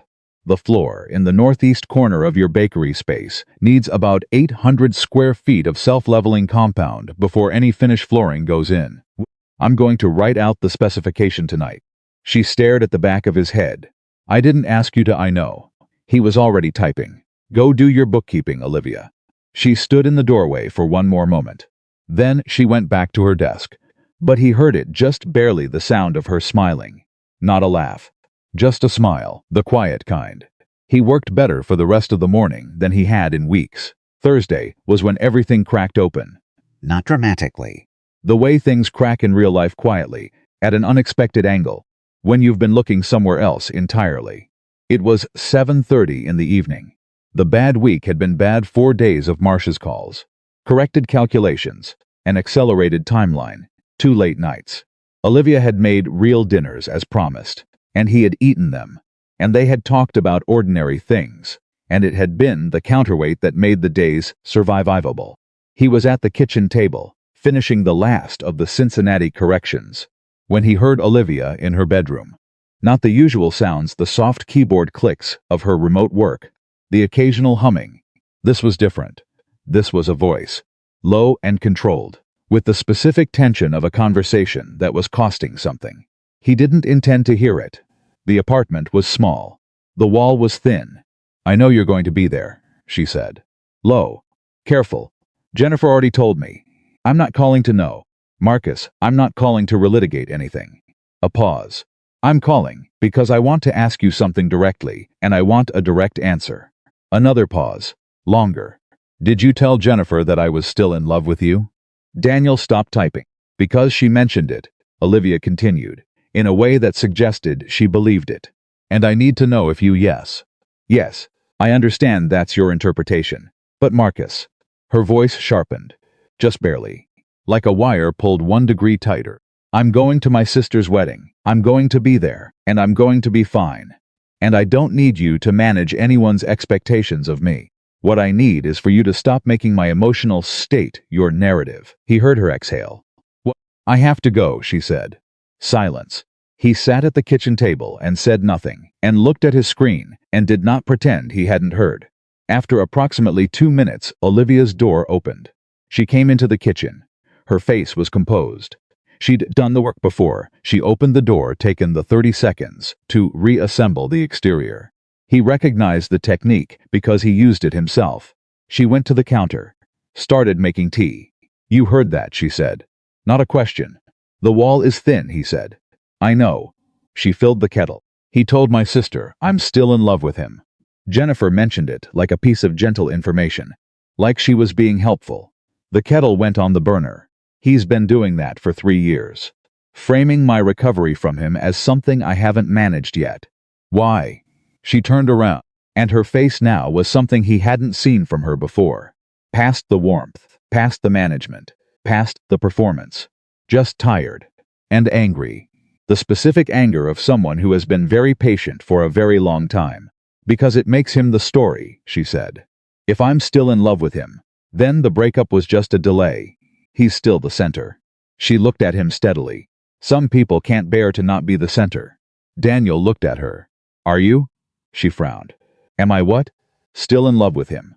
She stared at him for a full 3 seconds. And then she said, with absolute quiet certainty, No, I'm not. I haven't been for no. She turned back to the kettle. I was in love with who I thought he was. I was in love with the version of me I was when I first met him. Before he started editing that version down. She paused. You can miss a feeling without missing a person. He sat with that. That's an important distinction. Hard one. The kettle started to warm. She leaned against the counter and crossed her arms. And it was a protective posture. He recognized it. Had used it, but she didn't seem to notice she was doing it. I called him because I needed to set something straight before the wedding. Now it's set. She exhaled. I just didn't expect him to still. I don't know. I thought by now he would have moved on to a new narrative. People like that don't move on, Daniel said quietly. They just find new audiences. She looked at him. Something in his voice had shifted, a weight in it that she caught. You know someone like that, she said. Not a question. He'd given himself away. He looked at the table. My father, he said. Different context. Same mechanism. He needed to be the authority in every room he entered. The problem with people who need that is that, eventually the people around them start organizing their entire lives around not triggering the need. He paused. I spent my whole childhood managing his narrative. I got very good at being quiet. Being efficient. Not taking up space. He looked up. It's an excellent training program for emotional unavailability. Olivia stared at him. She hadn't moved. Daniel, she said softly. I'm not telling you for sympathy, he said quickly. I'm telling you because what you just described, that feeling of someone else owning the story of who you are, I know that feeling. And I know how long it takes to stop hearing their voice in your own head. She was quiet for a long moment. The kettle began to whistle. She didn't move to get it. How long? She said. I'll let you know when I get there. The whistle got louder. She turned and lifted it, and poured, and he watched her hands, and they were steady, but only just. She brought 2 mugs to the table, sat across from him, set one in front of him without asking, the way she always did, and he accepted it the way he'd learned to. We're a pair, she said. We're something, he agreed. She looked at him over the rim of her mug. Thank you for telling me that. About your father. It seemed relevant. She paused. And for the record, you're not a machine. I know I said that before, but I want to say it clearly. You are not a machine. You're a man who learned to armor up before he knew there was another option. She held his gaze. That's different. Armor comes off. Something in him went very still. Not cold still. Warm still. The particular stillness of something being addressed that has been unaddressed for a long time. He didn't have words for what he felt in that moment. He was 51 years old, and he had been building structures his entire life, and he didn't have the vocabulary for the thing happening in his chest at that kitchen table across from a woman who made brown butter cake and remembered everyone's name and was still, after everything, fighting to believe in her own worth. He picked up the mug, drank the tea, set it down. You should go to the wedding, he said, and you should be completely yourself. Every inch of yourself. That's easier said. I know, he said. I know it is. But the alternative is, you make yourself smaller for a room that Mark is going to walk into and tell himself owns. He leaned forward slightly. Don't give him the room. You were there before he arrived in your story, and you'll be there long after. Take the room. She looked at him steadily. A long, measuring look. Will you? She started, then stopped. Will I what? She looked away briefly. Then back. Will you come with me? To the wedding? The question landed in the space between them, with more weight than its 8 words suggested. They both felt it. He didn't say anything immediately. Not because he was unsure, he was surprised to find he wasn't unsure, but because the questions deserved the weight of an actual answer rather than an automatic one. As what? He said carefully. She met his eyes. Didn't look away. As someone who knows me, she said. Not as a strategy. Not to make Marcus feel anything in particular. Just as someone who knows me and will be in the room. She paused. I don't want to go alone. He looked at her. At the woman across the table who had pulled him out of a flooding hallway and given him her sofa and cooked him back into the ability to taste food and told him armor comes off and believed, with apparently some justification, that he was not entirely a machine. Yes, he said. I'll come. She exhaled. Something in her posture shifted just slightly. The particular release of a weight that's been held a long time. Okay, she said. Good. She picked up her mug. It's in Cincinnati. I know Cincinnati. I know you know Cincinnati. She almost smiled. You have a complicated relationship with Cincinnati right now. The building is fine, he said. The developer is the problem.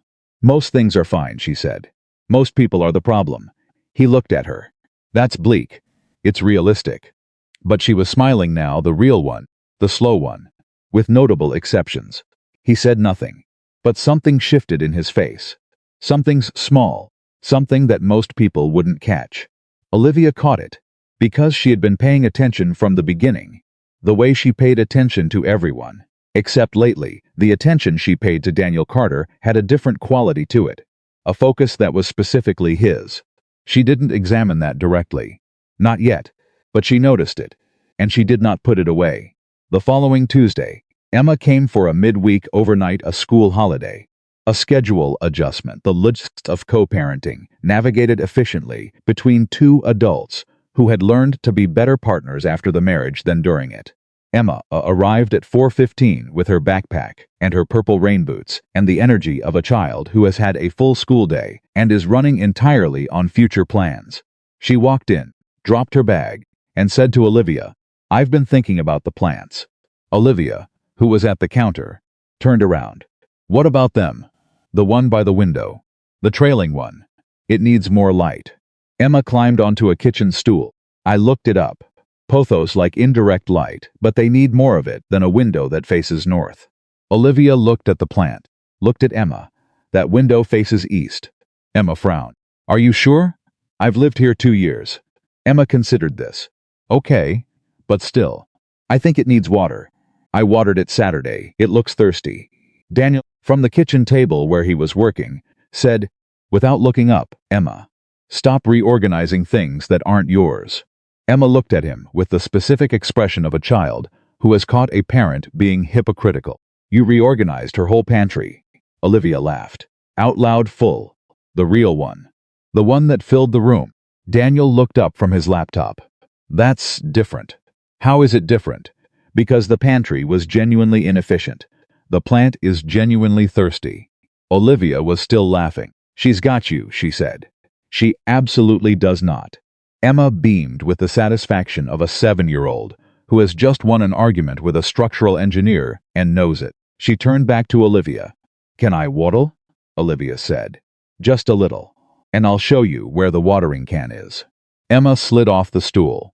Olivia came around the counter. They went to the shelf together, and Daniel watched his daughter follow Olivia through the routine, with the focused attention she brought to everything she'd decided mattered, and something in his chest did the thing it had started doing more frequently. The thing he still didn't have the right word for. He went back to his laptop, but he was smiling. Small and private, aimed at the screen. The hard moment came at 7:15. Emma was at the kitchen table. Drawing, she went through a phase of architectural sketches that Daniel suspected was directly related to watching him work, and that he found completely wonderful, and had not said so out loud. Olivia was washing the dinner dishes. Daniel was drying.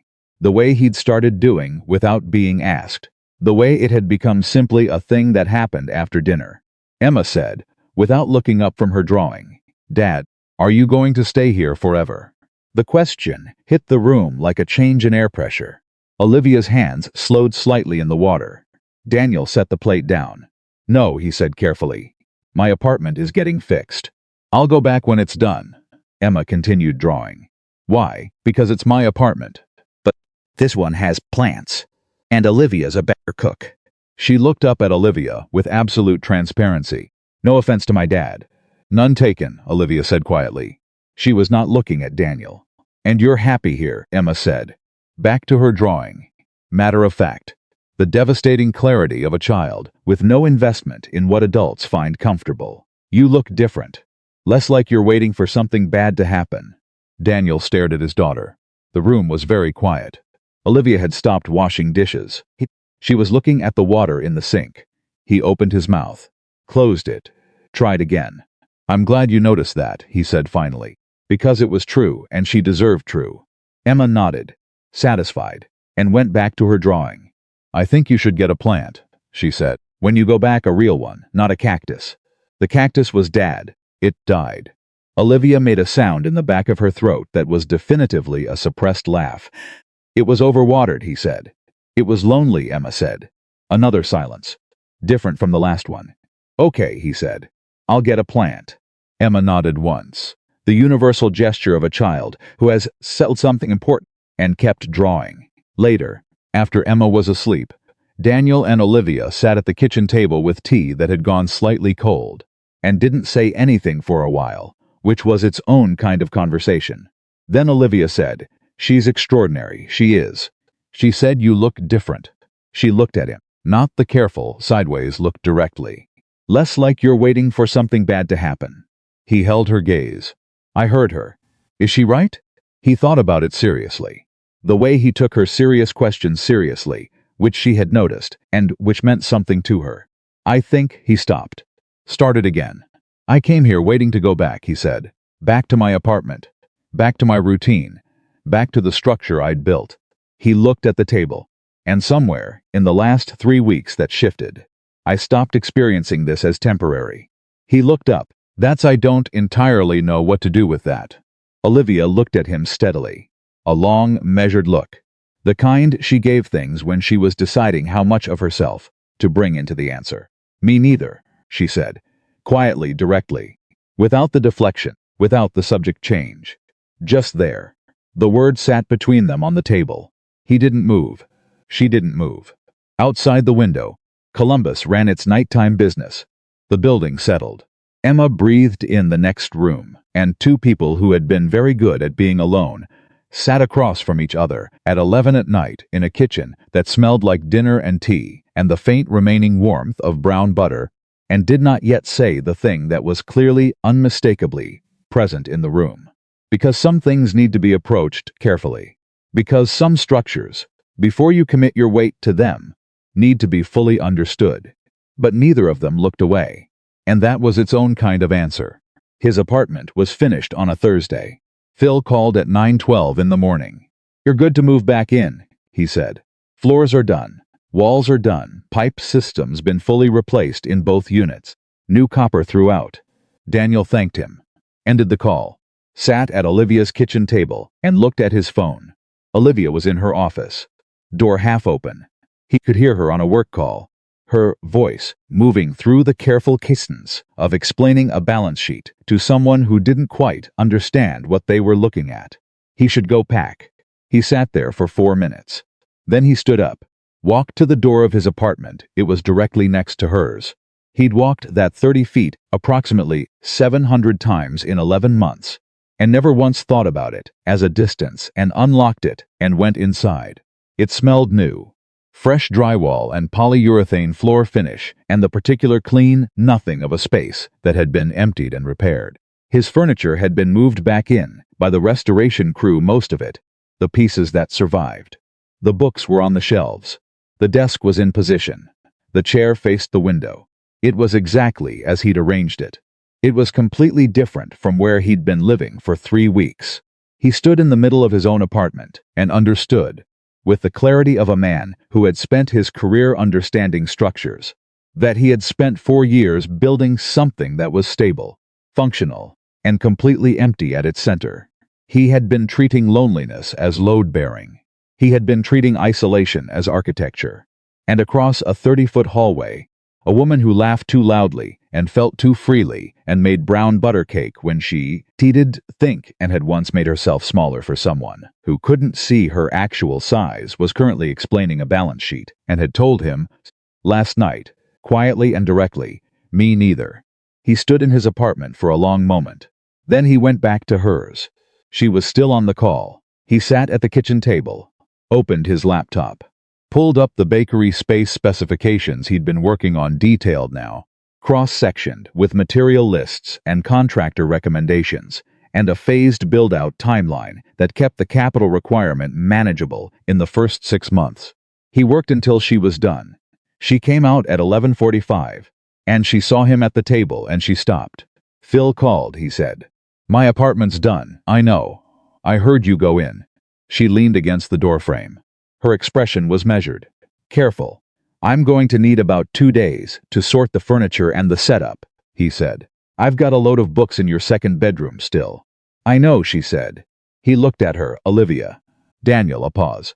This is the bakery plan, he said. He turned the laptop so she could see the screen. Full specification. Phased timeline. Contractor list. I called in a favor with someone I know who does interior build-outs and owes me professionally.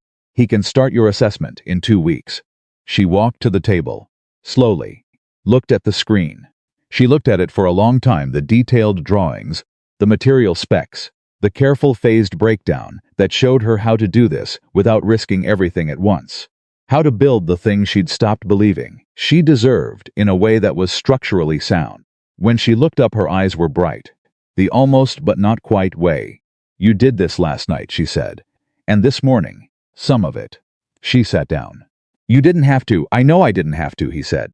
And then, because they had been having this particular conversation for 3 weeks, and he was done with the version of it that kept them both at a safe distance, "I wanted to." There's a difference, her own words. From the very first morning. She recognized them. Her breath caught. Just slightly. "The bones are honest," he said quietly. "Your bakery. Your idea. Your grandmother's recipes. All of it." He held her gaze. "And so are you. You are the least edited person I know. Even when you're trying to be. And I know I'm not. I know this isn't." He stopped. "Reformed. I'm not good at this," he said, saying the thing directly. "You're doing all right," she said, very quietly. "You deserve someone who sees you," he said. "Actually sees you. Not the version you make smaller so other people are comfortable. The whole version." He paused. "I see the whole version. I have been seeing it for 3 weeks, and for 11 months before that. If I'm being precise." The silence that followed was the most important one they'd had. Olivia looked at him across the kitchen table, in the apartment she'd invited him into at 4 in the morning, surrounded by her plants and her cookbooks and her grandmother's recipes, and she did the thing she almost never did. She let him see her face with nothing covering it, not the warmth, not the management, not the practiced brightness, just her, raw and real and slightly terrified and something else entirely, something that was beginning and knew it and was stepping toward it anyway. "I'm scared," she said. "I need you to know that. I'm not performing scared. I'm actually scared." "So am I," he said. "You don't look scared." "I'm a structural engineer," he said. "We hold things up, even when the load is significant." She looked at him for another long moment. Then, slowly, she reached across the kitchen table and put her hand over his. Just that.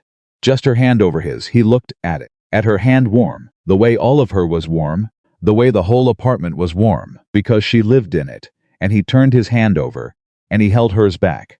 "Okay," she said, barely above a whisper. "Okay," he said. Outside, the November sun moved across the floor. Emma's drawing from the night before was still on the table, an architectural sketch of a building with plants in the windows, drawn with the confident imprecision of a 7-year-old who had decided what the future should look like. Daniel Carter looked at his daughter's drawing. He looked at Olivia Bennett's hand in his. And for the first time in 4 years, he did not think about the walls. He thought about what it would feel like to take them down. He moved back into his apartment on a Saturday morning. 2 days after she put her hand over his. 2 days after he held it back. 2 days of the particular electricity of something that has been acknowledged but not yet named. Of 2 people moving through the same kitchen with a new awareness of each other that changed the temperature of every ordinary moment. He carried his books back himself. 3 trips down the hallway, 30 feet each way. She offered to help on the second trip. He said he was fine. She followed him anyway, carrying a stack of engineering references without asking, and they restacked them on his shelves in silence that was full of everything neither of them had said yet.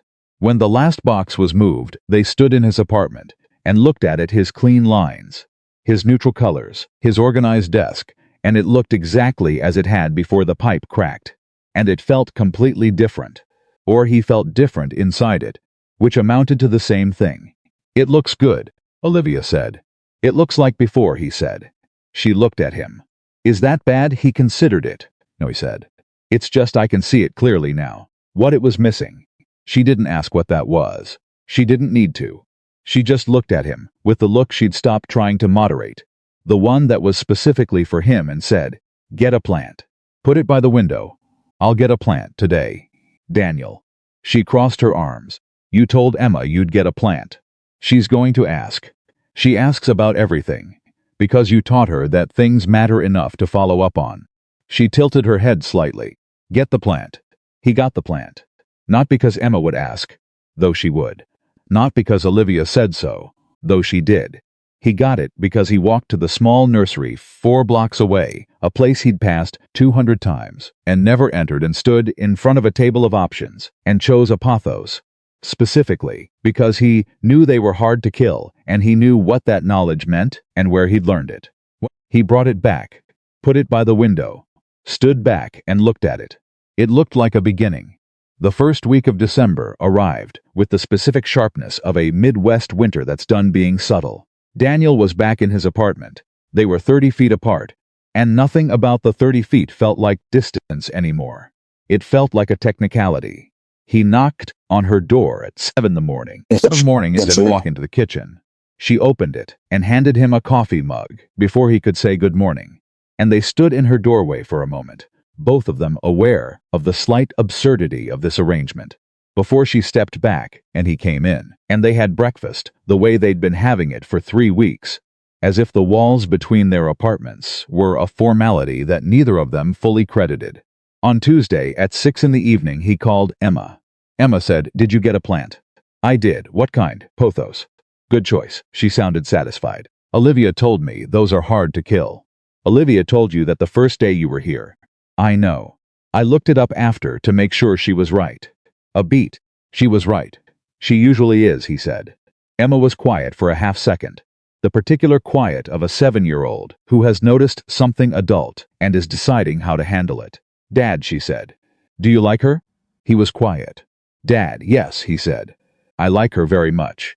Another half second of processing. "Good," Emma said, in the tone of someone who has reviewed the available evidence and reached a well-supported conclusion. "She likes you too. She looks at you the same way you look at your buildings when they're going right." He stared at the wall for a moment. "That's a very specific observation." "I'm very observant," Emma said. "You always say I get it from you." He had absolutely no response to that. "Okay," Emma said. "I have homework. Tell Olivia hi. Good night." Night, Dad. He sat for a moment after the call ended. Then he got up, walked 30 feet down the hall, and knocked on Olivia's door. She opened it. She had flour on her wrist, which meant she'd been baking, which meant she was thinking about something. "Emma says hi," he said. "Hi back." She stepped back. "Come in. Tell me what she said." "Why do you think she said something specific?" "Because you have a particular look right now." She returned to the counter. "What did she say?" He stood in the kitchen doorway. "She said you look at me the same way I look at my buildings when they're going right." Olivia's hands stopped moving. The room went quiet. Then, without turning around, she said, "Smart kid." Terrifyingly so. She turned then, the flower on her wrist, the slight brightness in her eyes, the look that was specifically his. "Is that okay?" she asked. That she noticed? He crossed the kitchen and stood across the counter from her. "It's more than okay," he said quietly. She held his gaze. "Daniel, I need to say something, and I need to say it clearly, because I have spent a significant amount of my adult life not saying things clearly, and it has not served me well." "Okay," he said. "I'm not looking for something temporary," she said. "I'm not looking for something convenient. I am 43 years old, and I have lived through one relationship that systematically convinced me I was too much, and I am not interested in I can't do something halfway. That's not a threat. It's just, I know," he said. "I need you to actually know." "I know," he said again, "because I'm 51 years old, and I spent 4 years building a life that was specifically designed to not need anyone. And 3 weeks in your kitchen destroyed that entire architecture. And I am not interested in halfway either." He paused. "I am interested in doing this right. Learning to do this right. Because I'm not sure I ever did before." She looked at him for a long, still moment. "Okay," she said. Her voice was steady, but her eyes were doing the almost but not quite thing. "Okay." She turned back to her bowl. "Now let me finish this batter and you can tell me if Marsh ever apologized." He did not. Of course he didn't. She mixed. Was the fix successful? Structurally flawless? Naturally. She glanced at him. "Stop standing in the doorway. Sit down." He sat down. And the evening settled around them, warm and ordinary, and completely extraordinary. The way evenings do when you've finally stopped treating them as something to get through. The wedding was on a Saturday in mid-December, in Cincinnati, in a hotel ballroom that was exactly as nice as weddings in nice hotel ballrooms tend to be. Jennifer was radiant in the way brides are when they have married someone who actually deserves them. The ceremony was 27 minutes, which Daniel noted and did not say aloud, and Olivia stood at the front in a deep green dress that was not made for someone trying to be invisible, and held her flowers, and watched her sister, and cried in the clean, honest way of someone genuinely happy for someone they love. Daniel sat in the fourth row. He watched Olivia instead of the ceremony, which was, he thought, the correct priority. He saw her see Marcus across the reception room 2 hours later. He saw the moment she identified him, the slight lift of her chin, the almost imperceptible squaring of her shoulders. He stood up from where he'd been talking to Jennifer's new husband and moved to her side without her asking. Not to intervene, just to be there, just to be the person in the room who was specifically hers. She felt him before she saw him. He watched her feel it, the slight shift in her posture, the release of something held. He looks smaller, she said quietly. Not to Marcus. To Daniel. Good, Daniel said. Marcus noticed them a few minutes later. He was approximately 40, well-dressed, with the specific confidence of a man who was used to being the most composed person in any room. He crossed to them with a smile that was practiced but not unkind. Olivia, he said. You look wonderful. Thank you, she said. Clearly. Without the qualification that used to follow compliments from him. The reflexive minimizing. Just thank you. Clean and complete. Marcus looked at Daniel. Extended his hand. Marcus Hale. Daniel Carter, Daniel said. And shook it. Because he was 51, and he knew how to be civil to people he didn't particularly respect. Marcus looked between them. Calculating. Behind the composure. Are you too, Olivia said. One word. Unelaborated. Marcus nodded. Something moved across his face, not devastation. Not regret exactly. More like a man recalibrating a story he's been telling himself. I'm glad, he said. And he moved on. Olivia watched him go. Then she turned to Daniel, and her face was something he'd never seen before, not relief exactly, but a completion. Like a sentence that had been waiting 4 years for its period. You okay? He asked. More than okay, she said. I'm exactly fine. She picked up her glass. Let's go dance. He had not danced in 11 years. He told her this. I know, she said. I'm aware. We're doing it anyway. They did. He was not good at it. She was. She laughed at his careful, controlled attempts to find the rhythm and did not pretend he was better than he was. And he gradually stopped trying to be correct about it and just moved. In a hotel ballroom in Cincinnati, the week before Christmas, in front of a crowd of strangers, Daniel Carter danced badly and genuinely and did not look at the door. That was the part that mattered. He did not look at the door. Jennifer found Olivia at 10 that night, in the quieter edge of the reception, and hugged her and said, I love him for you. Olivia pulled back and looked at her sister. You've talked to him for 20 minutes. I know. Jennifer looked across the room to where Daniel was talking to 2 of the groom's friends with the polite official of a man doing the work of socializing because someone he cared about needed him in the room. But watch how he's positioned. He's been able to see you all night. She looked back at Olivia. He's never not known where you are. Olivia looked at Daniel across the room. He was in the middle of a conversation about something completely unrelated to her. And Jennifer was right. He was angled so he could see her, not hovering, not possessive, just present. The way a good structure is always in conversation with the thing it's supporting. Quietly, reliably, without making a production of it. She felt something very large and very simple settle in her chest. This is what it's supposed to feel like, she thought. This. Right here she had forgotten. Or she'd never fully known.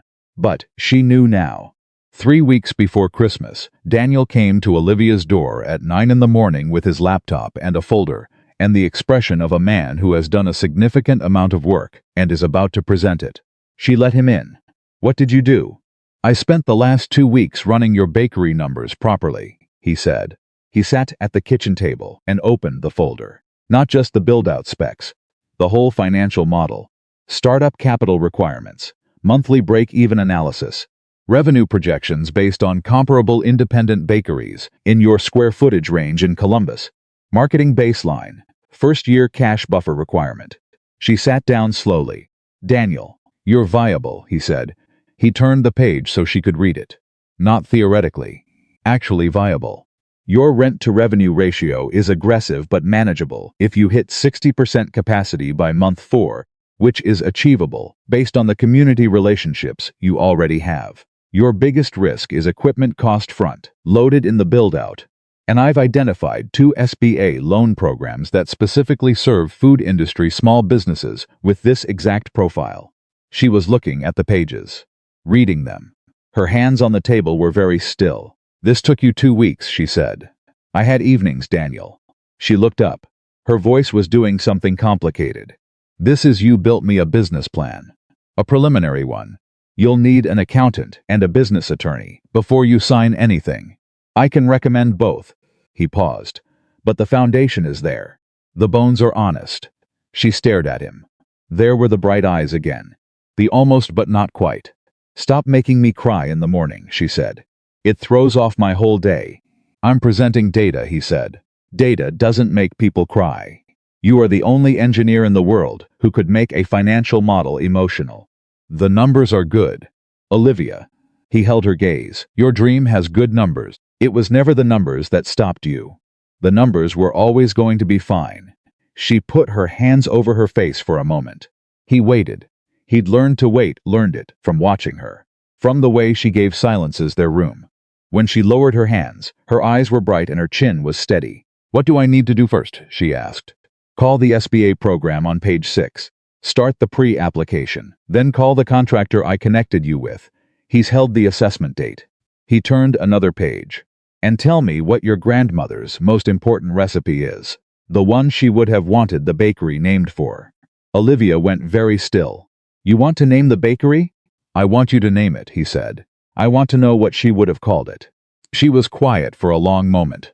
Somewhere in that quiet was something profound, a woman meeting the specific grief of a person she'd loved who didn't get to see this. She called her kitchen the warm room, Olivia said finally. When I was little and I'd come over after school, she'd say, come into the warm room, Livy. Everything good happened in the warm room. He looked at her. She looked at him. The warm room bakery, he said quietly. She pressed her lips together, nodded once. Yeah, she said. That's it. Christmas Eve was the first time Emma met Olivia in the context of both of them together, not as the neighbor, not as the woman who named the plants, but as the person her father looked at the way he looked at buildings going right. Emma arrived at 4 in the afternoon, and Olivia had been baking since noon, and the apartment smelled like every good thing Emma associated with holidays. She walked in, dropped her bag, and stood in the middle of the kitchen with both hands on her hips and said, What is that smell? Brown butter apple cake, Olivia said, and gingerbread. And there's a chicken in the oven. Emma turned to Daniel with an expression of profound betrayal. Why don't we have this at our apartment? We have food at our apartment. We have eggs and efficiency, Emma said. This is actual Christmas. Olivia laughed the full, loud, real laugh, and Emma beamed at having caused it. And Daniel stood in the kitchen doorway, watching his daughter, and this woman occupying the same space with the ease of people who had already decided they liked each other back in November, and felt something so complete and so unfamiliar that he had to take a slow breath to contain it. Emma helped Olivia set the table. She was specific about it, asked where the forks went, whether the napkins folded or flat, what glasses were for what. Olivia answered every question seriously, as if Emma's precision about table setting was a reasonable thing to take seriously, which meant Emma trusted her completely within 45 minutes. Over dinner, Emma said, Are you going to open the bakery soon? Olivia looked at Daniel. He looked at his chicken. I'm working on it, Olivia said. Dad helped with the numbers, Emma said, stating it like fact, because Emma treated her father's competence as fact, which he had worked to deserve for 7 years and hoped to continue deserving for the rest of his life. He did, Olivia said. He likes to fix things, Emma said. He's good at it. She thought about it. He's not always good at feelings things, but he's been better lately. Emma, Daniel said. What? You have. She looked at Olivia. He cried at a movie last week, on the couch. He didn't think I saw. I did not, I saw. She was completely serene about it. It was the dog one. The dog in that movie died unjustly. I know. I cried too. Emma ate her chicken. It's good that you cried. Mrs. Patterson says people who can't cry are holding something in, and eventually it comes out sideways. Daniel stared at his daughter. Who is Mrs. Patterson? My teacher. She's very wise. Emma looked at Olivia. Do you have a dog? I don't. Would you get one? Emma, Daniel said. I'm asking Olivia. It's a reasonable question, Olivia said. Maybe someday. Dogs are a commitment. Emma nodded seriously. Like plants, but more. Exactly like that. Emma looked satisfied. She ate. She looked between them with the calm assessment of a child who had decided the adult situation was acceptable and was now simply enjoying Christmas Eve dinner. Daniel looked at his plate, at his daughter, at the woman across the table. He thought about the man he'd been 11 months ago, the man who ironed his shirts on Sunday and called loneliness an architecture, and treated his life like a structure rather than a home. He thought about a pipe that cracked at 1:47 in the morning. He thought about 30 feet of hallway and a door that opened before he could decide. He thought about chamomile tea and the sound of someone being quiet for him, and a farmer's market in November, and a corner space with good bones, and a financial model that proved a dream was always viable, and the feeling of a hand over his at a kitchen table, warm and specific and real. He thought about how close he had come to not knocking. He had almost not knocked. That thought, that specific, narrow near miss, landed in his chest with a weight he was going to carry for a long time. Not as a burden, but as a reminder of how easily the most important things don't happen, of how the whole shape of a life can turn on 30 feet and a decision made at 4 in the morning. He had knocked. She had opened the door. After dinner, after Emma was asleep in the second bedroom, the plant room, she'd taken to calling it because Olivia had put a small pothos on the windowsill, specifically for Emma's visits. Daniel and Olivia sat in the living room, not at the kitchen table. On the couch, both of them, with the lamps low and the quiet of Christmas Eve sitting around them. He had his coffee. She had her tea. The cake was cooling on the counter. Outside, Columbus was doing what Columbus did on Christmas Eve, going about its own business of lights and cold and the ordinary extraordinary of a holiday night. Olivia said, I signed the pre-application today. He turned to look at her. For the SBA program. For the SBA program, she held her mug in both hands. I called the contractor after. He can start the assessment the second week of January. She looked at him. I'm doing it. He held her gaze. I know you are. I'm terrified. I know you are. And I'm doing it anyway. She exhaled slowly. My grandmother would have said something about warm rooms and cooking. She almost smiled. She would have also said, I should have done it 5 years ago. And she would have been right. And I would have told her she was impossible. And she would have laughed. She sounds like she would have been formidable, Daniel said. Catastrophically formidable. Olivia looked at the middle distance. She would have liked you. How do you know? Because you don't say things you don't mean, she said simply. She had no patience for that. She could tell in about 4 minutes whether someone was full of it. She glanced at him. She gave Marcus 3 months and called him careful the whole time. You she would have approved of immediately. He turned that over. The approval of a woman he'd never met, delivered through her granddaughter in a warm apartment on Christmas Eve, meant more than he would have expected, more than he knew how to explain. I want to meet them, he said. The people who made you. She looked at him. My grandmother's gone, she said. 3 years ago. I know. I mean, the people who are still here. Your sister. Your mother. He paused. I want to know where you came from. Something in her face shifted. Not the almost, but not quite. Something more settled than that. Something that had made a decision and was at peace with it. Okay, she said softly. Yes. He reached across and took her hand. Not the careful across the table of the first time. Just took it. Like it was something he'd been doing for years. She looked at their hands. Can I tell you something? He said. Always. The night the pipe cracked, he said. I stood in the hallway for I don't know how long, holding my laptop and Emma's photograph, and I looked at your door. He paused. I almost didn't knock. She was very still. I had convinced myself that needing someone was the same as losing, he said. That asking for help was the same as showing a structural failure. That the correct response to catastrophe was to manage it alone, efficiently without... He stopped. I almost didn't knock. She turned to look at him. I'm very glad I knocked, he said. Her hand tightened over his. Not dramatically. Just the specific, quiet pressure of someone holding on to something they didn't know they'd been waiting for. I'm very glad you knocked, she said. They sat with that. The weight of it, and the warmth of it, and the extraordinary ordinary fact of two people on a couch at Christmas who had each spent years inside walls of their own construction, and had arrived, finally, at the same doorstep. The twist arrived in January, the way the most important truths do quietly, without announcement, in the middle of something completely mundane. It was a Tuesday. Olivia was on the phone with the contractor about the bakery build-out, going over the northeast floor leveling that Daniel had specified. Daniel was at his own kitchen table, working on a new project. The door between their apartments open, a habit now. Automatic, the door open, between their stairs, the way the whole arrangement had quietly formalized itself, without a formal conversation. His phone rang. A number he didn't recognize, Chicago area code. He almost didn't answer. He answered. Is this Daniel Carter? The voice was a woman's, professional, slightly formal. This is Rachel Kim, from Hartwell Architecture Group in Chicago. We've been following your work on the Cincinnati project, specifically, the variance report you submitted in October that was initially overruled. The way you handled that professionally, the quality of the documentation, and the correction plan has come to our attention.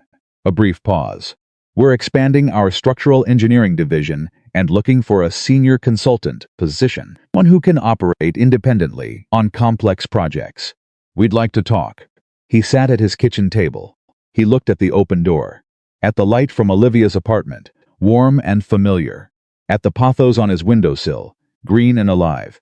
He thought about Chicago, about what a senior consulting position at a firm like Hartwell would mean, about the version of himself who had spent 4 years building a portable life, specifically, intentionally, so that nothing could be disrupted by another person's needs. He thought about the pipe. He thought about the 30 feet.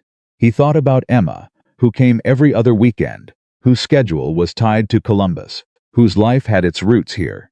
He thought about a corner space on a street 4 blocks away, with honest bones and morning light, and a woman who was on the phone in the next apartment, arguing professionally about floor leveling, which she understood now, because she'd learned it from him. I appreciate the call, he said. Can I ask, is this position remote capable, or Chicago-based? Chicago-based, Rachel said, with some travel flexibility. He looked at the open door. I'm not in a position to relocate right now, he said. But I'd be interested in a consulting conversation about project-specific collaboration, if that's something the firm would consider. A pause.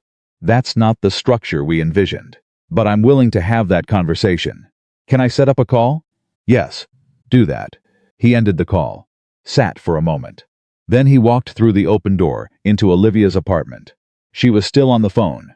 He sat at her kitchen table, got a glass of water, waited.